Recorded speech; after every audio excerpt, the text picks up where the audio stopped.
Assalamu alaikum, ladies and gentlemen, good day, and welcome to Halal Taiwan Week.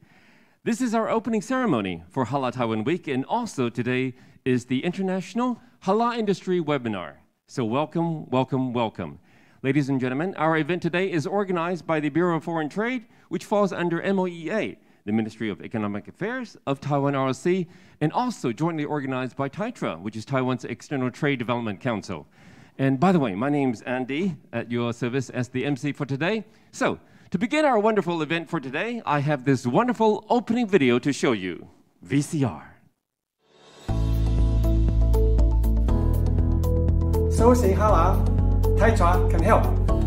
Halal Taiwan, your best partner. Sourcing Halal, TAITRA can help. Masadia Halal, TAITRA yanking on two sides. Halal Taiwan, your best partner in Malaysia. Halal Taiwan, your best partner.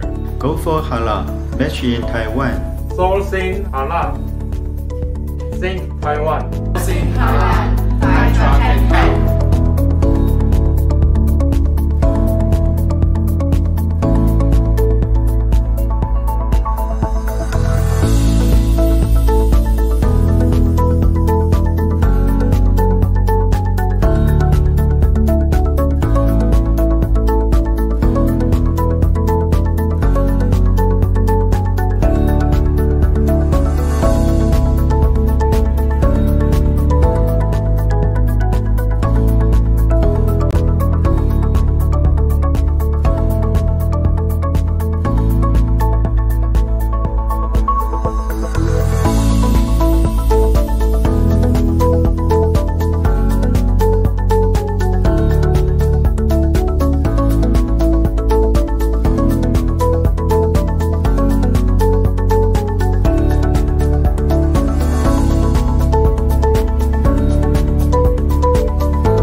Ladies and gentlemen, that was our wonderful opening show, which is the history of Taiwan Halal Center.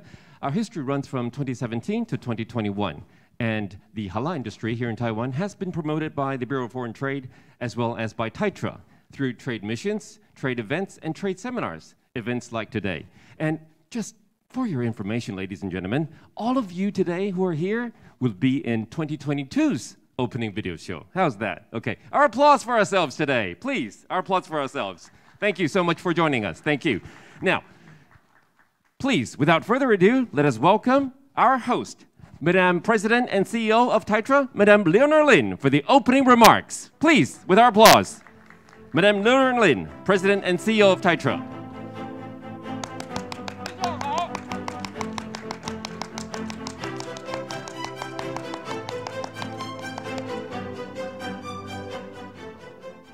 Mr. Lee, Deputy Director General of Board of Foreign Trade, representative of embassies and missions in Taiwan, all distinguished guests on site and online, good afternoon. On behalf of the Taiwan External Trade Development Council, TAITRA, I would like to express my sincere welcome to you all for attending the opening ceremony of Taiwan Halal Week. You may know that Taiwan is not a typical Muslim country. There are only few Muslim residents compared to the other 57 Muslim countries in the world. However, TAITRA was entrusted to set up the Taiwan Halal Center in 2017, aiming to not only develop Taiwan's halal industry, but also to create a Muslim-friendly environment. In recent years, halal market has flourished, and the market scale is expected to $3.2 trillion by 2024. TAITRA has been working non-stop to boost Taiwan connection with the Muslim countries concerning business opportunities and cooperation, and to demonstrate that Taiwan will be a value provider and valuable partner in halal industries. This year, TAITRA is jointly organized with the Board of Foreign Trade to hold the first Taiwan Halal Week during these 3 days. Diverse activities will be shared with all the audience online and on-site. Especially in the webinar, we are honored to have so many notable speakers to share their latest insight in the Islamic economy and the halal market. I hope all of you will enjoy today's event. I would like also to take this opportunity to share a good news with you.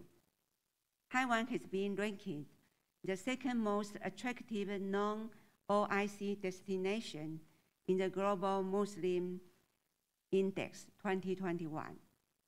Taiwan tied with the United Kingdom in second place and trailed only Singapore. I would like to invite all of our Muslim friends to travel and explore Taiwan. It must be an amazing experience. In closing, I would like to stress that Taiwan expects to play a very important role in the international Muslim community. For sourcing Taiwan, for sourcing halal, Taiwan can help. Thank you for joining us today. I wish you all the best and good health. Thank you very much. Thank you. Thank you very much, Madame Lin. Madame President and CEO of TAITRA, thank you so much. Please be seated. Once again, our applause for Madame Lin. And now, ladies and gentlemen, please continue our applause to welcome our co-host, Mr. Guanzhi Li, Deputy Director General of the Bureau of Foreign Trade from Ministry of Economic Affairs, to address us. Please welcome Deputy Director General, Mr. Guanzhi Li.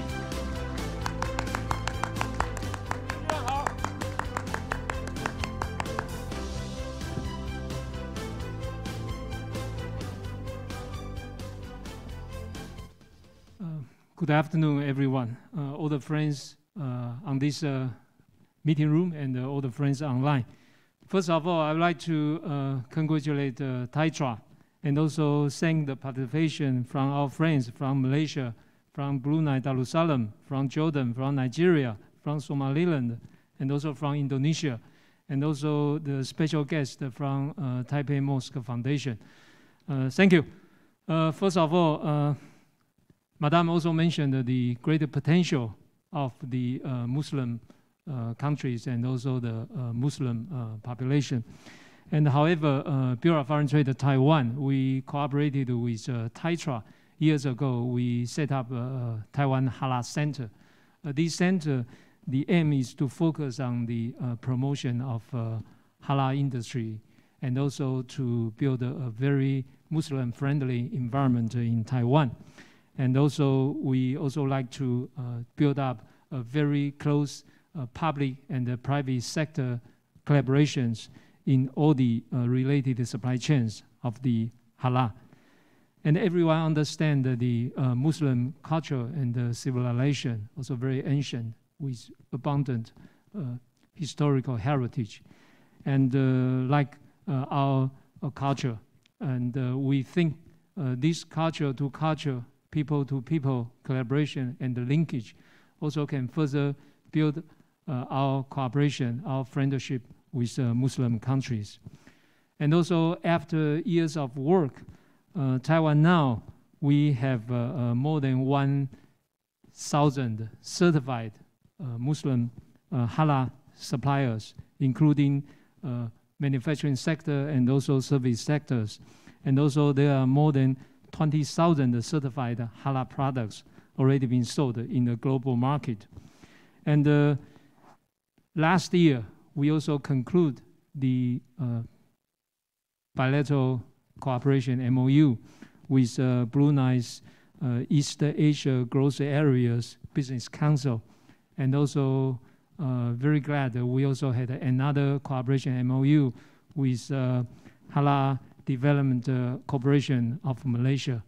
Hopefully, we can build a more institutional cooperation framework with more Muslim countries in the near future. And just yesterday, there's also another Taiwan Halal Week in Nigeria, also launched yesterday. So we already aim our market and also more collaboration opportunities in African market. And in the future, we think through the spread of the halal understanding and also the more understanding about the halal history, Muslim culture can better help Taiwan make it into a more Muslim-friendly environment. That's also very important to attract more Muslim people coming to Taiwan to enjoy our hospitality and the friendship. Finally, I would like to thank everyone participating today's event and joining us today. And we welcome all kinds of the feedbacks and advice from you. And that's also very important as a source for our progress and prosperity with you in the near future. I thank you. Thank you so much. Thank you, Deputy Director General, Mr. Lee. Mr. Lee, please stay on stage for the opening ceremony, the kickoff ceremony. And now, our staff, please help us with the settings of the opening ceremony. Yes, the Halal Center has been established under the joint efforts of Bureau of Foreign Trade and TAITRA. So together, we have to launch the opening ceremony for Halal Taiwan Week 2021. This is our kickoff ceremony. Oh, this ribbon is very nice looking. You need to hang the ribbon up here. All right, okay. So, ladies and gentlemen, without further ado, please welcome back Madame Lin, Madame President and CEO of TAITRA, to launch this Halal Taiwan Week together with Deputy Director General Mr. Lee, and with also all of our representatives together on stage. Please welcome Mr. Karul Rizal Abd Majid, representative of Brunei Dar es Salaam Trade and Tourism Office in Taipei. Please come to the stage to join us. Thank you for your applause. And now, please welcome Mr. Nabil Altel, Director of the Jordanian Commercial Office, to join us on stage. Applause, please. Welcoming Mr. Ibrahim Akupari Ahmed, Trade Commissioner of Nigeria Trade Office in Taiwan, ROC. Please join us. Thank you. Our applause. Welcoming Mr. Muhammed Berdibek, representative of Turkish Trade Office in Taipei. Thank you for joining us on stage. Welcoming Mr. Al Fadil Adam, Deputy Representative of Malaysian Friendship and Trade Center in Taipei. Thank you. Please join us. Terima kasih. And now please welcome Mr. Sulis Tiono, Director of Trade Department of Indonesia Economic and Trade Office to Taipei. Thank you, sir. Thank you for joining us. Terima kasih. And last but not least, please welcome Mr. Hassan Hussein, Head of Economic and Commercial Affairs of the Republic of Somaliland Representative Office in Taiwan. Welcome, sir. Welcome, sir. Okay, now, Deputy Director General, Madame Lin, please hold the ribbon ball and the ribbon here with both hands, please. Madame, hold the ribbon ball and the ribbon here with both hands. And when you hear now, please throw the ribbon ball in front, okay? Andy will say, 3, 2, 1, Halal Taiwan Week, begin now. Only when you hear now do you throw the ribbon, okay? Okay. Ladies and gentlemen, can I ask for your help to count down together in English, okay? Are you ready? Thank you. We are ready now. 3, 2, 1. Halal Taiwan Week begins now. Thumbs up, thumbs up, thumbs up, thumbs up. Okay, for the group photo, please welcome Mr. Wong, Taipei Grand Mosque. Mr. Wong Basin. For the group photo, please stay for the group photo. This is a wonderful historic event. Thumbs up and smile. Please look at a photographer. Okay. Hello, Taiwan Week begins now. 掌声鼓励, our applause. Assalamualaikum. Thank you. Thank you so much. Thank you. Thank you all. Thank you all. Terima kasih. Please be seated. This is a wonderful beginning of Halal Taiwan Week 2021. And all of you will be in the video for the opening video of 2022 Halal Taiwan Week. Please be seated. Ladies and gentlemen, this marks the conclusion of the opening ceremony for Halal Taiwan Week.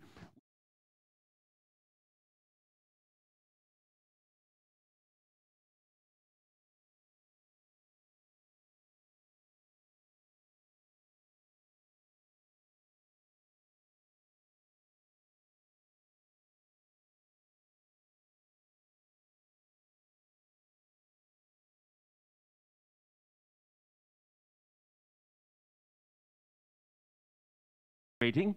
His speech would be on trend in world Muslim travel and in Muslim-friendly environments.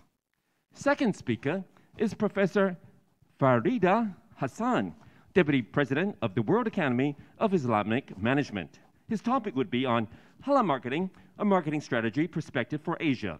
Now, our third speaker is Dr. Ibrahim Oregba, Chairman of the Halal Certification Authority.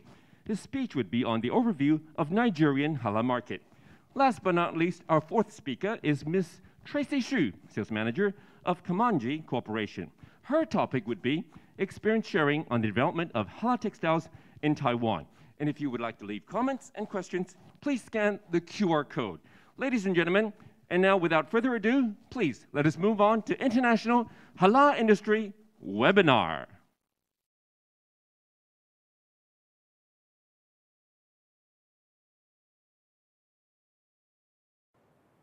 Hello everyone, thank you for joining this session. I'm Fazal Bahardeen. I lead Crescent Rating and Halal Trip.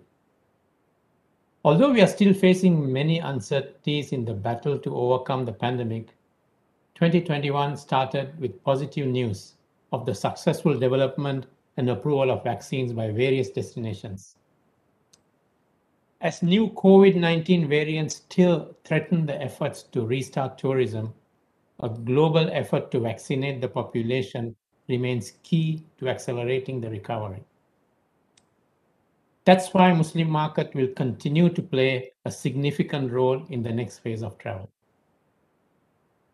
Let's look at some numbers.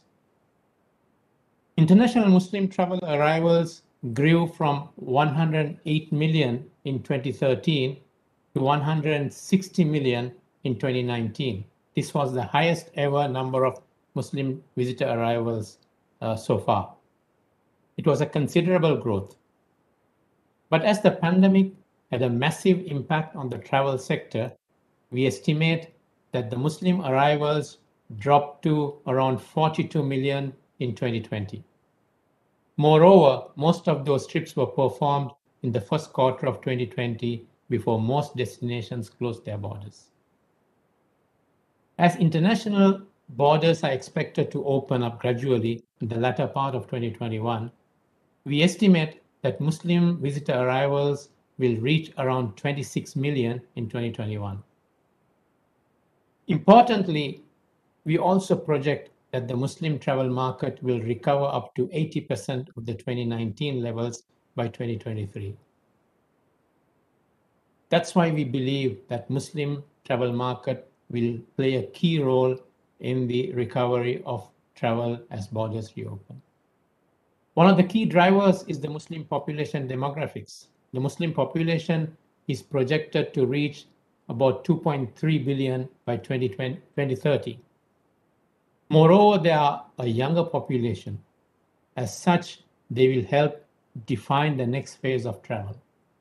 The median age of Muslim population is around 27 years, and more than 60% of the population are under the age of 35.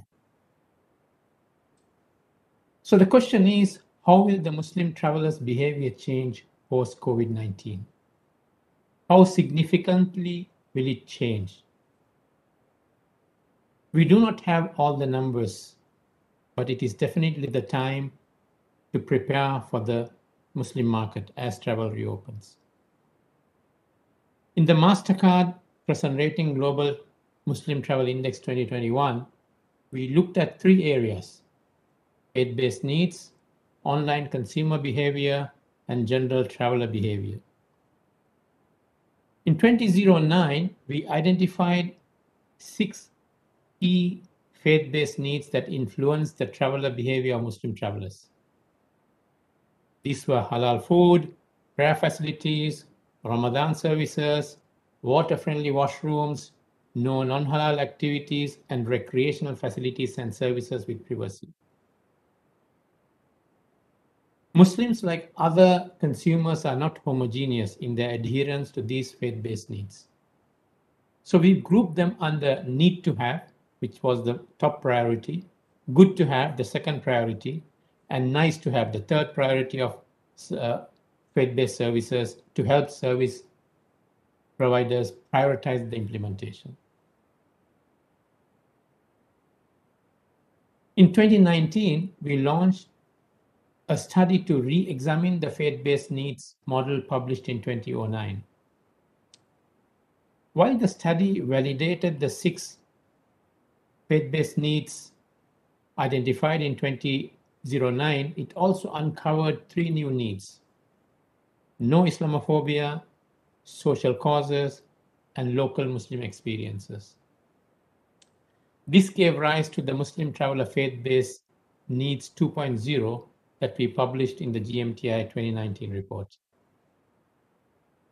What we wanted to do this year was to relook at them in the context of COVID-19. We wanted to see if the pandemic has had an impact on faith-based needs. For our study, respondents were asked to rate the importance of each faith-based need during 2 periods, before COVID-19 and at this time. Overall, survey responses indicate that the need to have services are still very essential. Halal food is very important. Before COVID and this time, you see that it is a little bit more important now. 72.9% or 73% say it's very important. When it comes to prayer facilities, it is equally important before and now.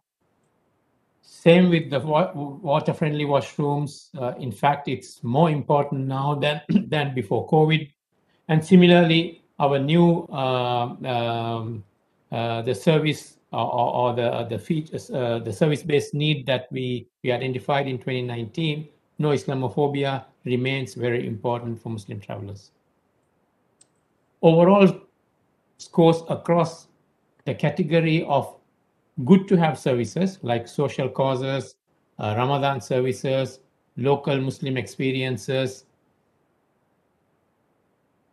indicate that they also continue to view these factors with a medium level of importance. There are some indications to show that they are looking for more social causes in the current environment as compared to the past. We have already seen this pre-COVID and covered it in some of our reports. Especially the younger travelers are increasingly looking to make a social impact. When it comes to nice to have services, they remain low in terms of their level of importance with Muslim travelers, which is also the reason that we had continued to keep these services as the 3rd priority of services for Muslim travelers. So overall, there are some slight variations, but not significant enough to change in the model we developed. So the bottom line is,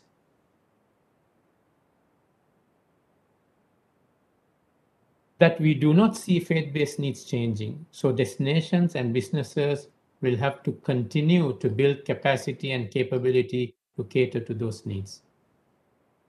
We also looked at key touch points of Muslim-friendly services, like the touch points when you leave home, the transport, the transport facilities, the transport terminals, accommodation, and destination facilities and services. We did the same thing. The respondents were asked the same question, that is to rate the importance of each service touch point having Muslim-friendly services during 2 periods, before COVID-19 and at this time. Overall, average scores for the services at touch points remain the same. So what it shows is that when it comes to faith-based needs, itself has not changed, and also the Muslim travelers are still looking for these services at some of the key touch points like transport terminals, accommodation, and the facilities and services at the destination. We also looked at the online behavior of Muslims to see if there are any impacts on their online behavior which will eventually impact the travel as well. Some of the findings are obvious, but it is good to validate them.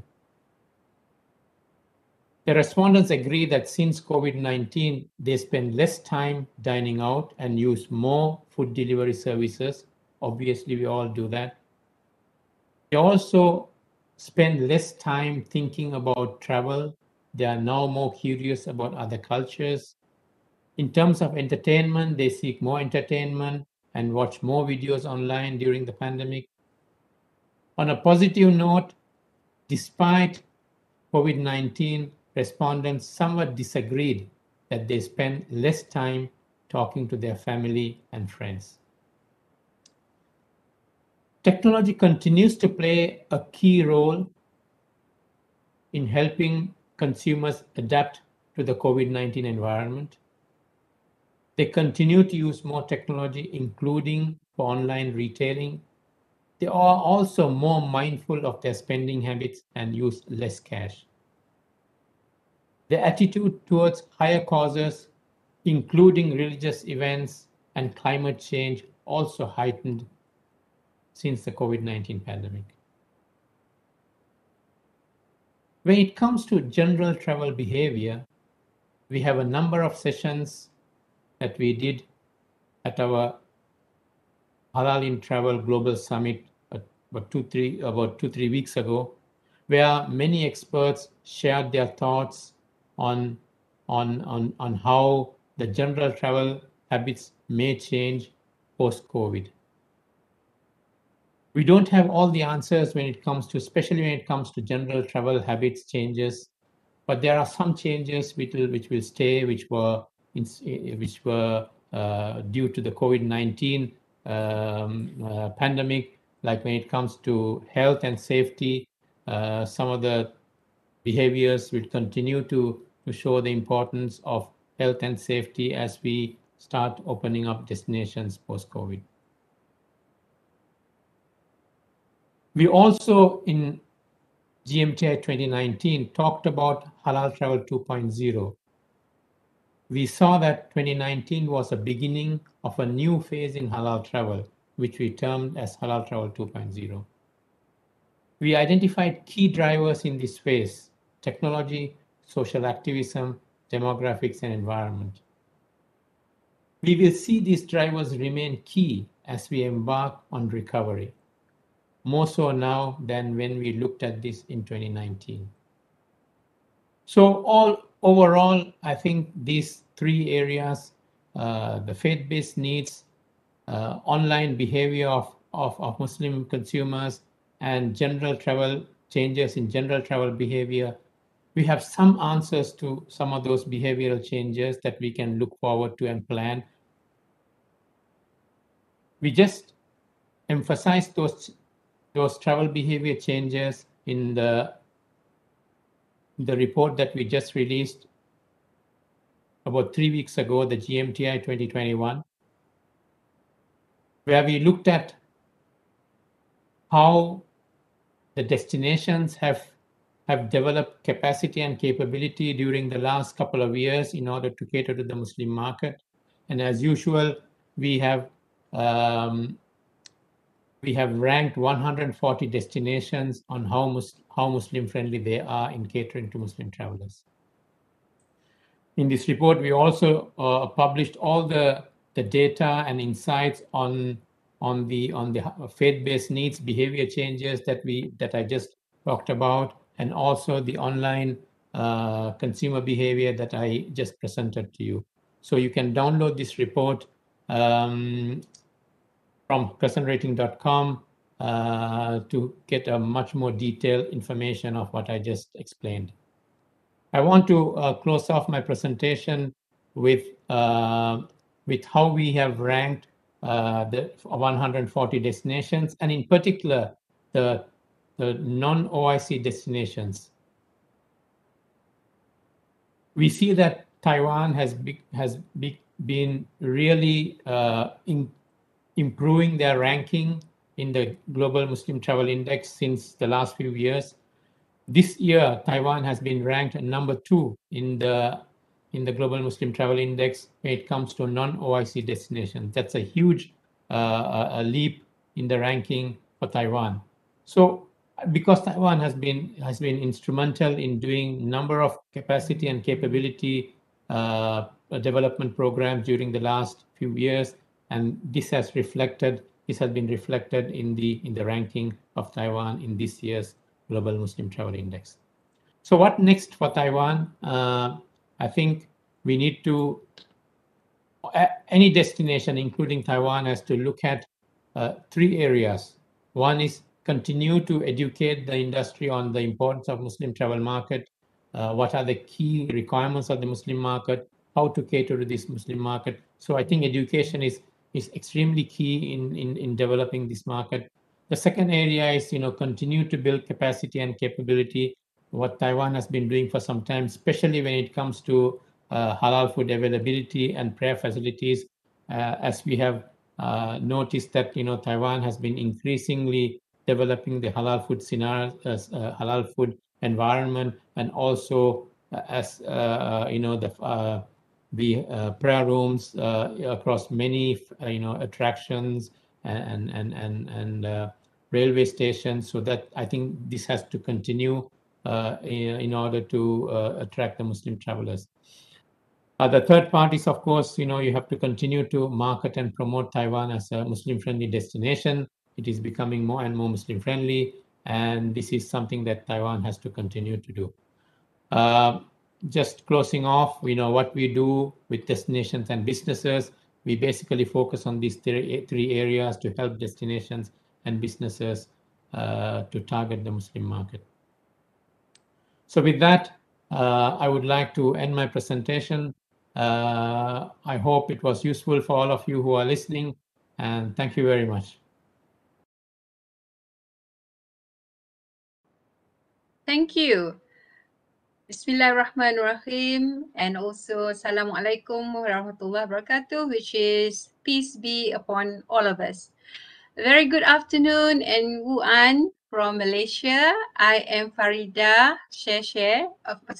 Farida Tai. I am Mrs. Farida, and I am from University Technology Mara, Malaysia.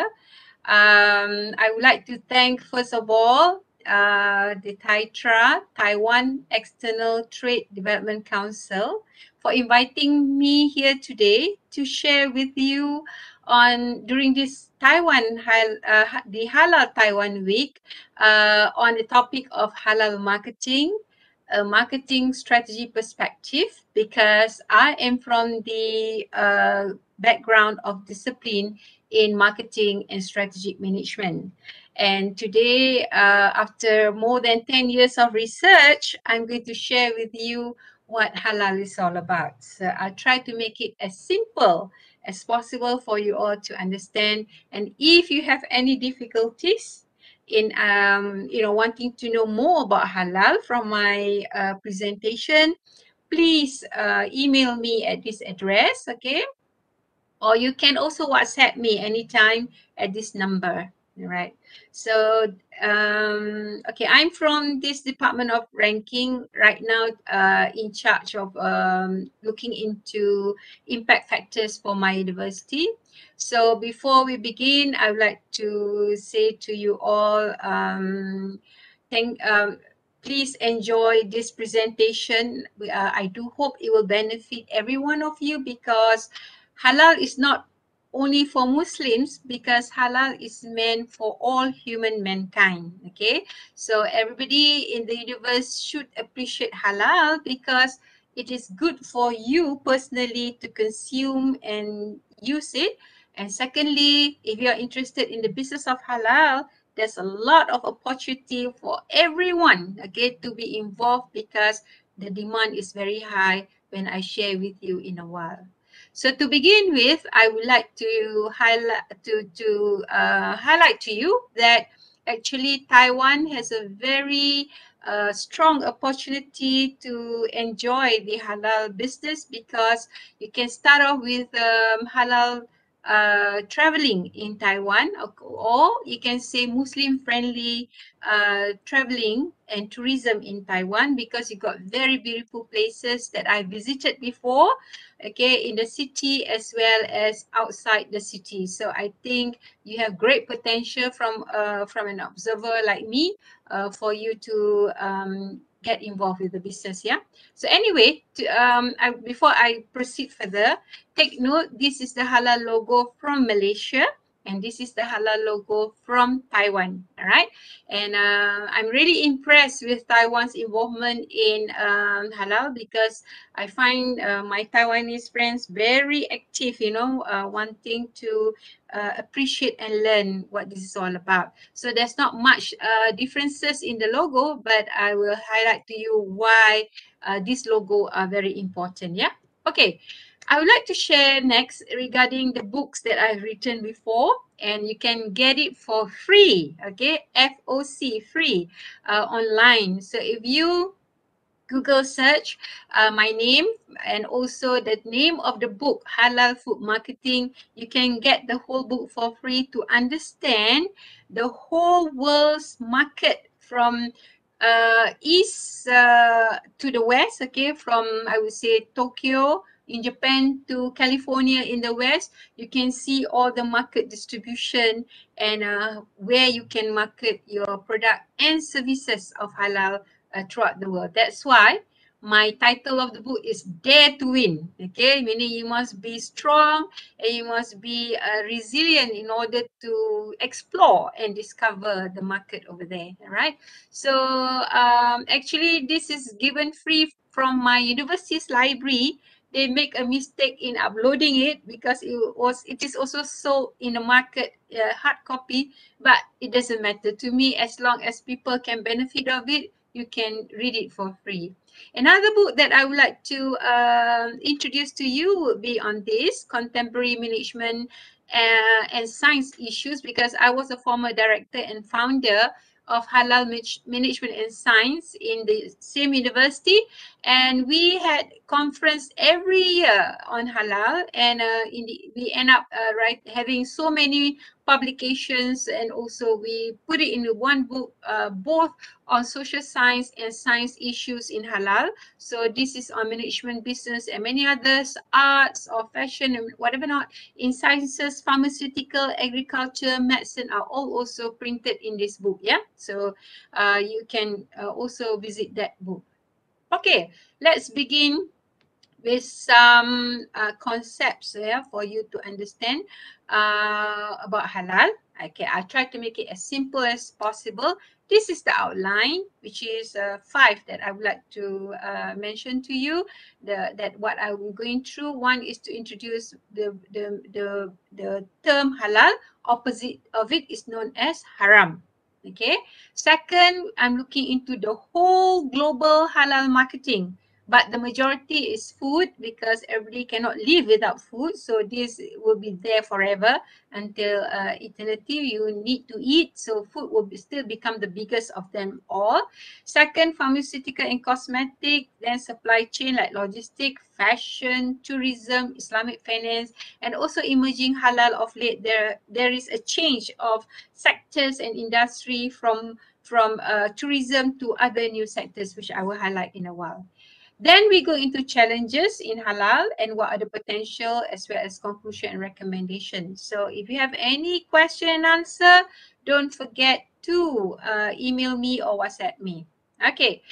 Before we proceed further, I would like to give you a quiz. All right. So although you can't answer to me right now, you can answer the quiz later on via my email. And if you want to know more why the answer is such, then I will explain in detail. Okay, before I proceed, as I said to you, I'll try to make halal simple for you to understand. Just remember 2 things, yeah? Halal means good. Haram means bad. That's all, okay? So halal is good for everyone. Haram is bad for everyone. So as I mentioned, I've picked up 6 areas over here as an infographic. But okay, my quiz will be asking you, like for example, out of 3 areas, yeah, look at the quiz question. Number 1, which is food and beverage, or number 2, which is cosmetic and pharmaceutical, or number 5, which is banking and finance, which is the most sinful? Sinful means very bad. You do a lot of wrongdoings amongst these 3. So which one is considered the worst or the bad food or services or character that you have that is considered the most sinful or the bad behavior that you have? Okay. To add further, I would like to translate number 1. I just take only one product there, yeah, that is considered sinful, which is alcohol, okay, liquor, where you can get intoxicated. All right. Number 2, when we talk about women, cosmetic, pharmaceutical, it's related to women most of the time. So that is, I would equate that to womanizing, meaning there are people who love to womanize. You know, they exchange girlfriends and sleep with them, and you know, do have fun with them. That's so number 2 is womanizing. And the third one, banking and finance, I would associate it with I would say gambling. Okay, so my question is, out of these 3, number 1, I repeat, alcohol, number 2, womanizing, and number 3, number 3 is gambling. Okay, which one is the most sinners or the bad behavior that one can acquire? All right.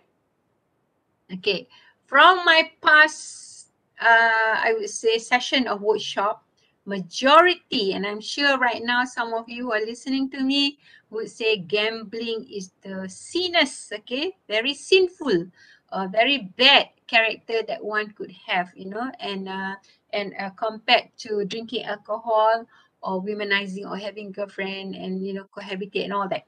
Okay, the answer is not gambling.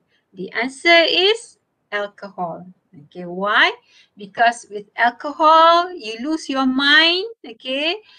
You make wrong decision, and you can do harm to other people without even thinking or remembering. And you can also, it can cause accident and many injuries to other human mankind.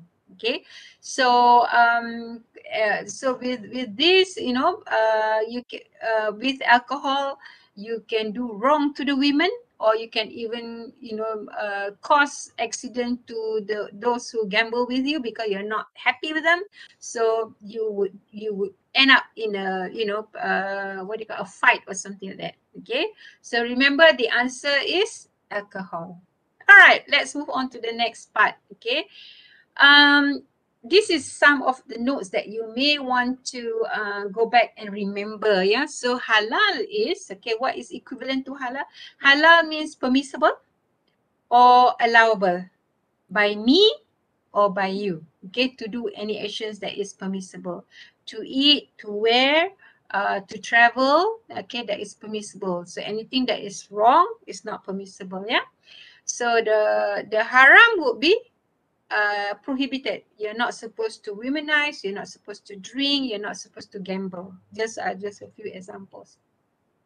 Now, when it comes to food, when we talk about permissible, okay, or allowable, all right, so the food must be good, number 1, wholesome, all right, meaning nutrition, very nutritious, and then healthy for you to eat. All right, alcohol is not healthy for you to drink. Okay, untainted, meaning there will not be wrongdoings during the stages of processing, for example, packaging, storage, transportation, and cooking. All right, so if there is any what do you call that, wrongdoings in the processing, the food is considered haram at the end, because people may add chemicals, or they may the food becomes bad but you still sell it. That is considered haram, meaning it's not allowable. Yeah, now why do we need to go into halal market? Because at the moment you can see there's about 1.8, almost 2 billion right now. Yeah, 2 billion global consumer base on food itself. Okay, so there's so much opportunity, so you can go into halal businesses easily because there's very high demand. All right. Now, let's take a look at other aspects of global halal. Number one is on the safety and quality assurance. Okay, there must be tracking system that assures quality, safety and quality at the end of the day. Secondly, the products are not only demanded by the Muslims but also non-Muslims. Like in Malaysia, Malaysia has 60% of Muslim population, but the other 40 are non-Muslims. And the 40% non-Muslim demand halal food because in a research that we have conducted, they associate halal with quality. All right. So they felt that it's best to go for halal food because it is an assurance that they will not consume bad food or something like that. Okay, I'll give you an example. Right now during the pandemic, if you remember, initially, when the COVID corona virus was out, people blame it on the bat, animal, the bat that fly, or is considered bat flu. There are so many other flus around. All right, dog flu, whatever flu, swine flu, many flu. But the recent COVID pandemic corona is initially being blamed on the bat. So in the halal food, you're not allowed to take bat actually, okay, because it's one of the animal that is prohibited, and I'll tell you why in a while. Okay, so other than that, we look into a lot of companies right now are going into halal market and trading, such as Nestle, which I think you're familiar. All right, it's the biggest company, multinational company that distribute a lot of our halal products. Okay, and second, Tesco, because Tesco is worldwide. Okay, in Malaysia we have so many Tesco companies, but if you visit Tesco in UK and if you go to Edgware Avenue, okay, Edgware Road, you will see one whole Tesco hypermarket over there sells 100% halal item. The whole hypermarket is a halal food distributor. Okay, you'll be surprised to see that in UK. Yeah, and then we have Colgate Palmolive, which also goes into pharmacy. They go into personal care and all kind of products, like shampoo or cleanser and all that. They also go into halal products in Southeast Asia mostly, and all these products that has these companies that goes into halal product, all of them went through into certification and standard. Okay, so we are so happy to see in halal Taiwan, they also serve halal food over there for Muslim tour traveling, and also a lot of their products there has this certification indicated. So when consumers look at the product, they are when they see the logo, they are rest assured, okay, this product is safe. So products which doesn't have any logo may have more problem in selling to the market because everybody has to read it. Yeah, so even like in Malaysia, we have all sorts of product that has a halal logo in it, so including the aerosol or any other products that you can see in the counter. Okay, so this logo is very important to carry the information. Okay, the whole halal industry you can see over here. These are the subsections of it. Yeah, from the food, you can see you have many others like functional food. Functional food are normally health food, like for diabetes or cancer or for blood pressure and many others. Other than that, you go also into ingredients and additives, all right? Like Thailand, and they go into flavors, and because Thailand champion the Asia kitchen food, so they market together with the ingredients that they sell to the world.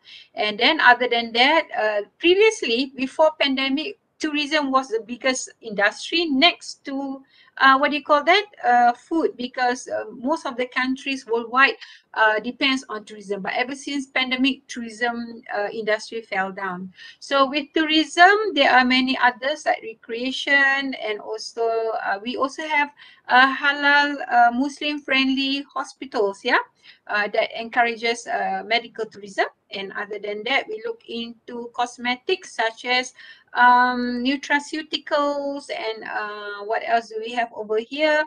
Cosmetics here, and many others. Then we also have retail stores like Tesco that you mentioned just now at different marketplace, all right? And we also have natural products.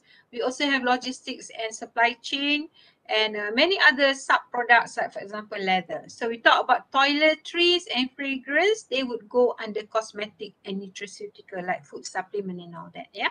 So we have insurance relating to finance and banking, and the other one would be investment. So there's more that you can learn further.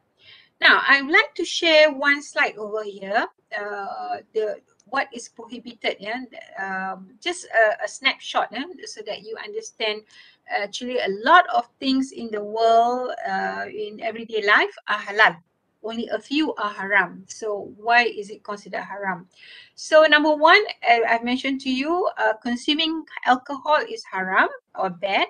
But trading it is also bad, because you are actually involved with such business. So you are also one of the contributor of doing bad. So doing business in alcohol is wrong.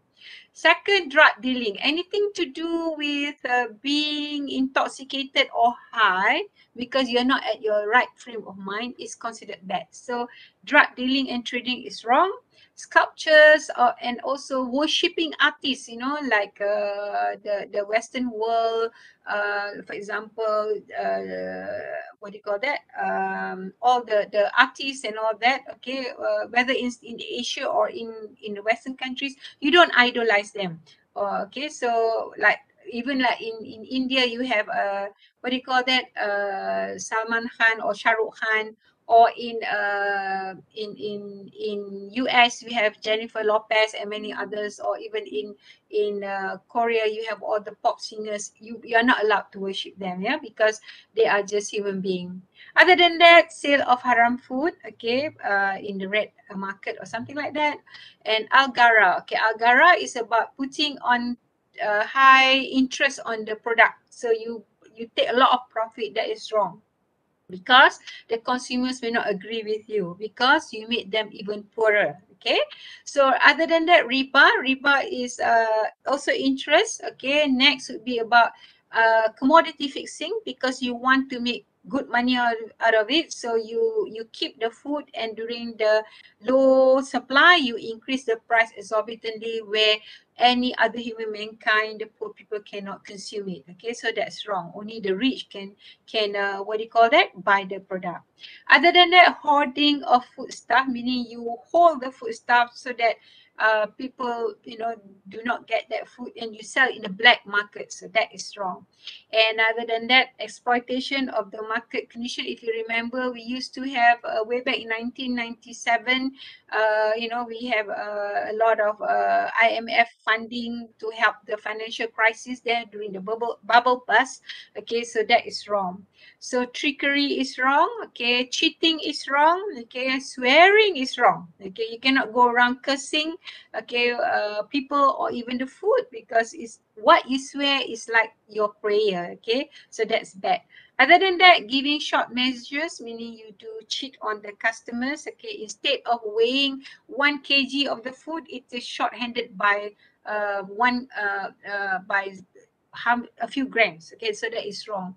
And then dealing in stolen goods is also wrong. So dealing in stolen goods, when you get it until you sell it, is considered haram. Okay, so these are the examples of it. You can see the you know, the explanation over here. And I would like to share over here about one of our famous scholar. Okay, he is Professor Yunus, who got an award recently at Olympic Laurel during the opening ceremony for a reason. Okay, because he championed on vaccine, which he felt should be an equality around the world, noting that all the people need to be safe, breaking the wall of profit. So to him, vaccination with high profit is totally unacceptable. That's haram. So he said that we are talking much to make the vaccine patent-free. We are working to get the patent out of the, what do you call that, vaccine, because the vaccine is a wall of profit. So by most of the pharmaceutical companies in the West, and also maybe some from part of the East. And the wall of profit makes it tough for people to get vaccine. And there are many people who died because of non-vaccine, because they can't afford, because of poverty and all that. So those are some of the examples. So let's take a look at the global halal business, right? And you can see over here, the halal food top the most, and then followed by pharmaceutical, cosmetic. But during COVID, this becomes the percentage becomes higher because people need more halal medicine, you know, to make them healthy, vitamin C and all other vitamins. Okay, and then halal cosmetics that endangers the customers. For example, mercury content, or you know, all these products that are chemically treated, so they are not good for the cosmetic. Women needs cosmetic every day, you know, moisturizer or cleanser and all that. But of late, we also have men going into personal care. So that's a new market altogether. Take a note, halal travel used to be great, okay, second in fact, but of late it went down. I'll show you a next slide where it went down very badly. Then we have the halal media and recreation. As I mentioned to you, the halal media and recreation would be looking into production like over here, Pillar Games for Children, you know, by USA Group. And there are also entertainment that touches on morale, okay, and also Muslim Pro apps, especially in Singapore. When you travel, you have this app in your phone to find out where are the halal food, you know, that they can buy when they travel. So a lot of apps are coming in right now. So in terms of distribution, there are many TV operators or stations who are promoting a lot of halal services, whether in UK, Saudi, Egypt, India, and also USA again. Now, in terms of services, we also have halal advertising, okay, by the European market in Denmark, as well as by US Muslim network. So for some of you who are first timer today listening to my presentation, you'll be surprised. You know, you thought that the halal is only amongst the Muslim countries, but if you look into this, halal is across continent. There are 5 continents altogether, from Asia to Australasia to European countries, Africa until America. So there's a huge market going on everywhere. This is another example that I would like to share with you regarding the performance of the global Islamic economy. Okay, you can see over here a rating was done. Okay, not that we took part, but I guess they made a rating based on observation. So Malaysia happened to top in most of it, like halal food, Islamic finance, Muslim travel friendly, and also pharmaceutical and cosmetic, because we do have a good support group from the government as well as the private agencies who are doing all these businesses. Yeah. However, for modest fashion and media and recreation, you can see UAE. All right, United Arab Emirates, like in Dubai or those countries. Yeah, they top in media and recreation and modest fashion because of the infrastructure and also because of cosmopolitan lifestyle. Okay, but I would like to share also with you that other countries which are non-Muslims are already moving into it. For example, you know, Singapore in 3 areas, right? Almost top 3, and we have other countries like UK, Netherlands, France, Spain, and Canada already into into the business and also going into the Islamic economy. So I hope to see Taiwan next, you know, joining the bandwagon of many others. Whereas in overall top 15, okay, in combination, Singapore ranked number 15. Not bad, yeah, for a small country with a very great vision. Okay, let's take a look at the supply and demand. Okay, it's so big over there. So the demand and supply is due to, number one, there's a large, fast-growing and young Muslim population. So you may be wondering, where do these people come from? Take note, the Muslim population believe in the marriage institution. Right? They don't believe in cohabitation. They don't believe in LGBT. They don't believe in a gay lifestyle. They believe that one must get married, has proper family and children, healthy marriage institution, healthy social structure. That's why they don't limit the number of children. Now, if you happen to come across any Muslim, all right, that are involved with LGBT or gay, take note, they are the non-practicing Muslim, and normally very few, because Muslims are quite strict in the way they bring up their family institution. Now, other than that, okay, you look into, I've mentioned about Islamic values driving lifestyle, that's part of it. And other than that, okay, Islamic values driving lifestyle means they must adopt all this, okay, their lifestyle must have Islamic finance. They travel in a whole family, you know, the Muslims love to travel the whole family. Like in Malaysia, the whole family will come to Malaysia for 3 months, and then they book the hotel plus a translator plus the what do you call that, a driver, because they don't speak English, so they what do you call that, they have all these facilities provided for them, and money is not a problem, so they travel the whole family and enjoy themselves in Malaysia. So you can also take you know, they take opportunity on this because they don't travel alone. That's a big market, eh? And of late, because of the high demand, because they know the this benefit of having non-halal material in the pharmaceutical products and cosmetic, so the demand for halal cosmetic is becoming very high right now. So that's why Singapore is you know, going into research of that. Then because of digital connectivity, the demand also increased. Next, when we talk about halal, it is very related to what do you call that? The ethical consumption. Okay, so that's why there's because I've said ethical means good, so they go into such a demand. And the supply side is becoming very strong, because like in Malaysia, it is a government regulation. Okay, and they give full support to the businesses to conduct halal business. Then other than that, amongst the OIC countries, meaning these are the Organization of Islamic Community, about 60 over countries, they have very strong intra growth amongst themselves, a lot of marketing among themselves, but they do not limit to the non-Muslim countries to also embark into this business, with the provision that they go into the halal products and services. Then we have participation of global top brands that I mentioned to you, like Nestle just now, Colgate-Palmolive, as well as Tesco retailers. And then we also have the countries' Islamic economic strategies to go into the global Islamic economy worldwide. Okay, next. This is a short explanation to you. So halal industry, from farm to fork, so there's a lot of services provided there, yeah, from poultry to retailing, R&D, standards in lab, always do the testing whether there's any contamination. And then we have training and consultancy for those who like to learn more about halal.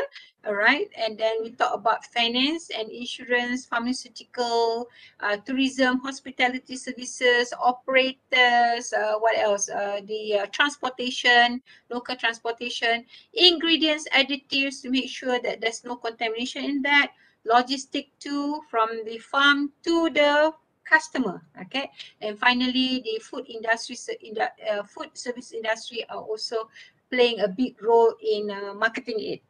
Okay, in this table on the left, you can see the Islamic banking services. Actually, they are the huge group, but this is difficult for non-Muslim countries to practice because you need to understand the concept. Yeah, so Singapore learned this from scratch. Okay, they import expertise from all over the world to set up the financial hub, Islamic financial hub in Singapore itself.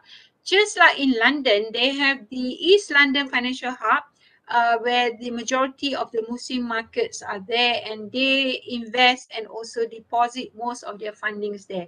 So, but they practice Islamic finance amongst the what do you call that, clients, yeah. So, but in the industry of halal, all this halal food still top. Okay, way back in 2015 until now 2021, more so in 2021. 2021, there's a lot of online food, you know, cloud kitchen and all that. And so people are providing the services because there's a very high demand, what do you call that, online, and also via Grab food or Lazada or whatever not, you know, that they can think of, including DHL and FedEx. Okay, so let's do a little bit of second quiz. Okay, so as I mentioned to you, in halal food, there's a lot that is good for you to consume. Okay, it's in the people of the book, because for the Muslim, their beliefs are quite similar to the Jews. Okay, the Jews also practice the same thing. The people of the book, there are three: the Muslim, the Jews, as well as the Christian group. Okay, so in the book of Torah and the book of Quran, this food are already mentioned that is good for you. And anybody in the world also would testify, agree with this. That is like honey or milk or fruits or vegetables or greeneries, herbs, nuts, grains, and then we have the cows and the cattle or the poultry are good for consumption. Whereas the big no, or the bad food, actually would be, I've mentioned earlier, alcohol. And then we have all the DNAs in the item. For example, this is for hair color, okay, chemical treated. And then we also have DNA in the vaccine or health product supplement, in the meat, all right, in the vaccination, in pharmaceutical, okay, and also in most of the lab or medical appliances. However, we also have some other animals that we do not normally eat, which is the tiger or lion or frog, because they have claws and web feet, and their skin are not clean. Yeah. So, but number one that has been mentioned throughout the book is actually the pig. Okay, now why would a pig be a problem? Okay, let me tell you one thing. Pig do not do wrong. There's nothing wrong with that animal pig. Yeah, the one who did wrong is actually the human being.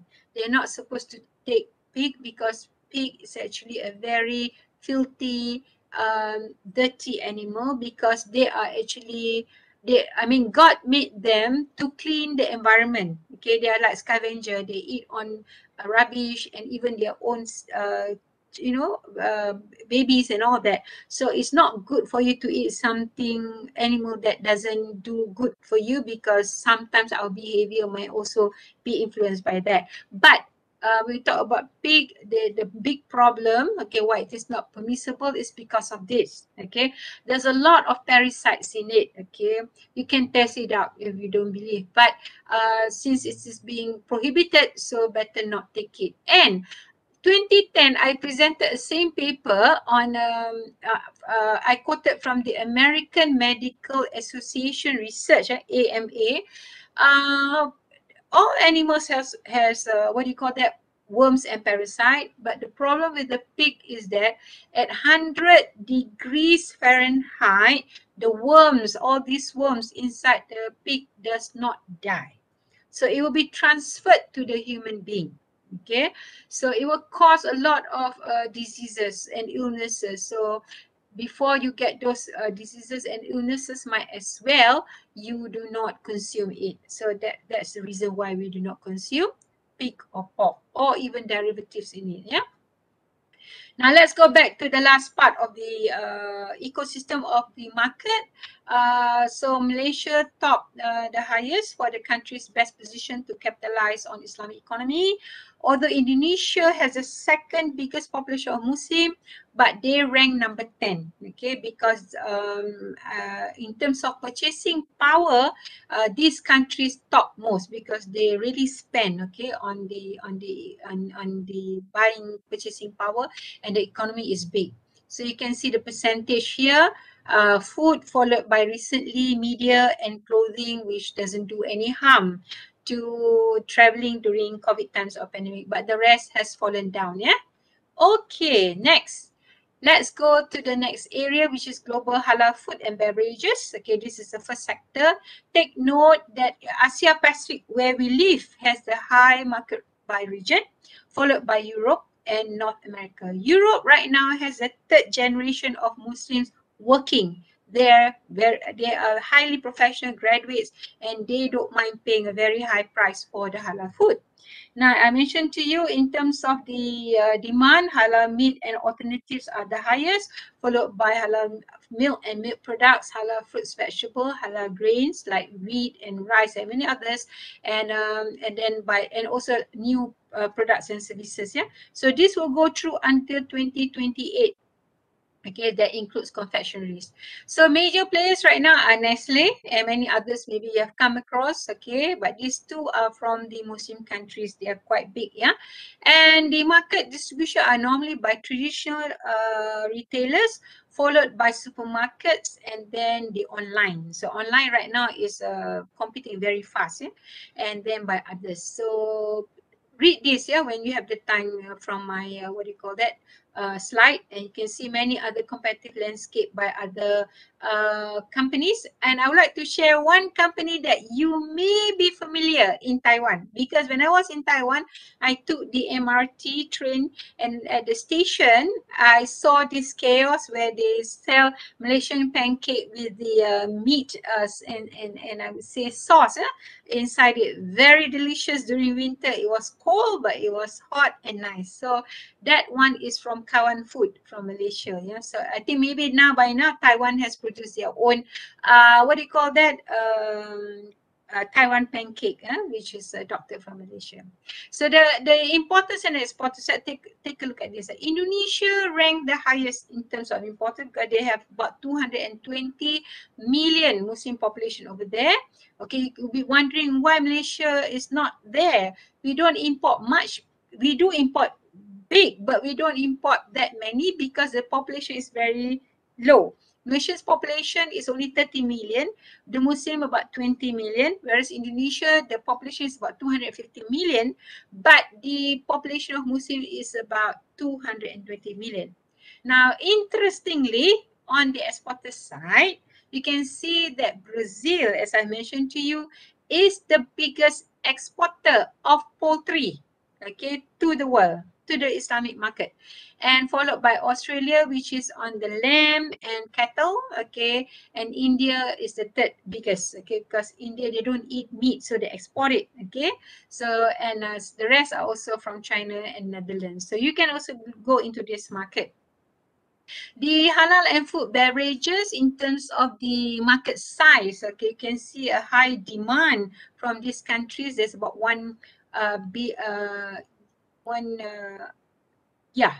million population here. Sorry, 100. I'll check it out for you. Yeah, population in terms of market over here, followed by the rest. Middle size, whereas the low size is in Latin America. Okay, why are these two countries big? It's just due to the purchasing power. They have the money, but they don't have the supply. Okay, in terms of the food, processed food, you can see the biggest one is still the highest until 2024. Bakery product followed the second, and the third one, the confectionery product. And then we take a look in the next slide. The halal food market, majority lives in Asia, 1.1 billion there. And then the numbers are big, okay, out of 1.8 billion. But the halal food consumption in Europe is big, as I mentioned to you in the previous slide, yeah, because of the demand consumed by the European market. They pay very highly, and then followed by India, and the third one China, and next will be North America, because these are they have the money to pay. Now you might be surprised, why would India consume a lot? India, actually, even though a non-Muslim country, they are the second highest Muslim population in the world. Okay, first is Indonesia, 220 Muslim population. Second is India. Out of 1.1 billion population in India, there's about 185 million Muslim population, bigger than Malaysia or any other, Pakistan or any other countries nearby. Yeah? So where does the halal meat come from? As mentioned to you just now, this is the amount worth. I've given you earlier the size, but look at the amount, 5.19 billion, followed by Australia and India. Then the importers are in terms of dollar, in US dollar, Saudi Arabia, Malaysia, UAE. So they pay accordingly. Next, we look into the pharmaceutical, the second group. Okay, nutraceutical would be the one defined medical health benefit. These are supplements of it, yeah. So take a look on it. Confectionery will be like sweets and all that for the children. Okay, different group. Now the global halal cosmetic, these are the various areas: personal care products, color cosmetic, and fragrance. Surprisingly, take a look. The biggest one would be color cosmetic. Okay, the one that you apply on the face, red, blue, or whatever, not including your hair. All right, and then the fragrance market has grown from 18.7% to 19%, okay, in 2027. So look out for that. Look out for halal fragrance for you to market. In terms of the application, okay, you can see skin care, hair care, beauty care, and others. The biggest one would be hair care. Okay, skin, and then followed by beauty care. Okay, Asians love to buy whitening products. Okay, so for the brownish people, they will go for whitening product, and then they like conditioner or cleanser and all that to clean their skin. All right, halal cosmetics over here you can see. Okay, these are the growth. Okay, you can see the amount over here. That's very big in USD market in 2022. More than double. 2015, 20 billion. 2022, not even 10 years. Okay, not even 2025. The growth is double, more than 54,000 billion, USD. So these are the other areas that I would like to highlight on halal cosmetic. These are via technology, the growth is big. Okay, you can see how connectivity can make consumers across the world to market their product. Okay, so please read this, plus also some other areas in the body for application. Yeah. Next, then we talk about the world most pharmaceutical expenses. These are the countries that spend a lot. Turkey, followed by Saudi, and the rest, and including France, right? Also, because they have a lot of Muslim population over there, they spend a lot on it. Okay, global personal care. Interestingly, you can see that these are the leaders, okay, in the global halal personal care. I mentioned to you earlier, Inglot, international market, international brand goes big in the halal personal care, followed by Colgate Palmolive. But we also have Tanah Merah from Japan and many others from Indonesia, Malaysia, Muslimah manufacturing that also go into this market, yeah, including Unza. Unza is also another multinational company. Right, so halal supply chain and logistic, the third industry starts from manufacturing, processing to warehousing, transportation, container warehousing, retailing, finish until you buy, consumer get it, must have the logo, must have certification, then you have the trust from the consumers. Okay, these are the I would say halal port. Started off with Malaysia in 2006. It was adopted by Port of Rotterdam in Netherlands, and then Belgium and France came later, and then Saudi Arabia and many others, Halal Australia also come into the market of trading, and also by Halal Singapore. So imagine, from the port, you have all these logos, you feel safe when the consumers buy it. So these are the halal market size. You can see the billion of dollars that they make business out of it. These are the three countries that play a big role. Yeah. Next, we look into the packaging that involves under halal logistic, from breed, variety to cultivation, harvest, processing, packaging, food standard, transportation to the market. These are the various certification that you may go through, yeah? Food hygiene, GAP, HACCP, food contact material, public and private standard. For Malaysia, it is public because it is government owned. For other countries, some of it are private owned, yeah? So we have the food hygiene, GMP, HACCP. If you have it, it's good, all right? Then we have the halal superhighway. Take a look at the countries. What do they export? Maize, sugar, soya bean, olive oil, apart from meat and dairy. Yeah? And the four players when it comes to certification, Malaysian standard. This is from Malaysia. From Indonesia, you have HAS.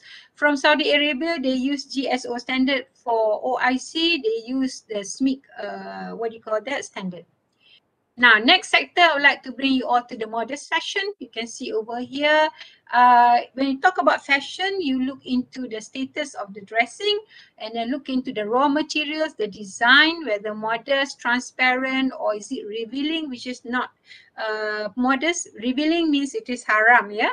So you look sexy is haram. So other than that, the packaging material, is it of halal product? So the separation and cleanliness of the material is also important. Cannot be mixed with the haram product. And then you look into the manufacturing, the design, packaging, handling, including what I have mentioned to you just now, to the retailing. And the transaction must also be halal, okay, like using the financial services. And finally, the lifestyle. If you want to read more on this, visit my article which I wrote with Mr. Izzuddin. We wrote on halal brand personality and brand loyalty among millennials, okay, the young generation now, on the modest fashion consumers in Malaysia. So we're not doing on Islamic fashion only, but we are also doing modest fashion. So what is modest fashion? Take a look at this fashion, okay? If you look at Taiwan, actually the dress code is actually modest already. Long sleeve, all right, and very well covered, okay? In fact, you also have headgear. So it's not much difference from the Malaysian modest fashion, except the women in Malaysia, they will put this kind of dressing, okay? And you can put that veil on top to make it fashionable. So you can put the Taiwan dress here with a headgear. So there are many headgears selling in the market. So for the men, it's not a problem. They are always, halal attired, except that they don't expose their navel to the kneecap. Okay, the rest, they are okay. It's halal to be seen by others. But below the navel and above the kneecap, you're not allowed. That's considered haram. So if these are Taiwanese girls, you just take this veil and just put on top. So you're already modest, and you can also be considered as Islamic fashion compliance. Okay. All right. So Islamic growth, clothing fashion, clothing market. You can see over here various companies in Indonesia, Malaysia, Middle East, UK, and US already in that market, including Messi, or you can see Modernisa in Middle East and many others. Yes. So read on that. There's a lot of business there. 3.11 billion market there. There are also other modest fashion companies like Mango, DNG, and many others. So Uniqlo, who are already in the modest fashion. So if you put the veil, you are considered Islamic compliance. So e-travel tourism, Muslim customers, they love to go to the mosque. They like to visit, take a picture over there. And you have inquiries, if you have the apps, okay, if you have this, it's good, all right. Then they can see that you offer halal food, and you can also do a JV with the local market in Malaysia to have the food fair. So in Taiwan, you already have so many packages here, which I think is very commendable. Please continue doing that. And these are the benefits of halal certification in halal tourism. And these are the consumption values, including entertainment when they travel, and the hotels must have no alcohol, and they can visit the mosque if there's any, not a must, and you have to segregate the facilities in terms of food delivery. Then we look into the economy. Halal travel itself, by 2023, you have about 274 billion, yeah? So there's a lot of innovation over now, blockchain, whereby people can get access to do their own traveling plan, okay? So please read all this in details.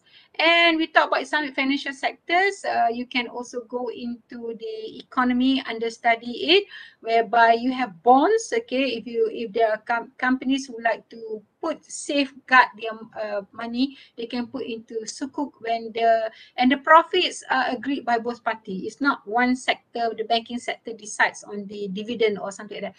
Both parties must agree when they do Islamic banking in the bonds or insurance, what are the benefit of the consumers. So take a look at the trillions of dollars over here, yeah, developed by the market.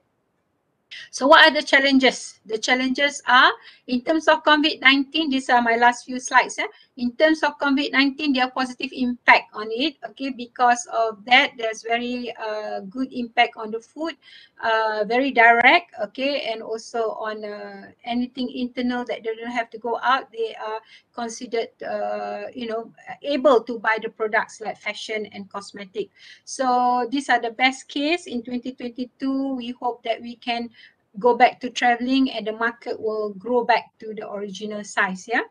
And the potential of halal market growth still in food until 2023, and the rest will follow through, because this thing will go up and down, yeah, depending on the economic situation.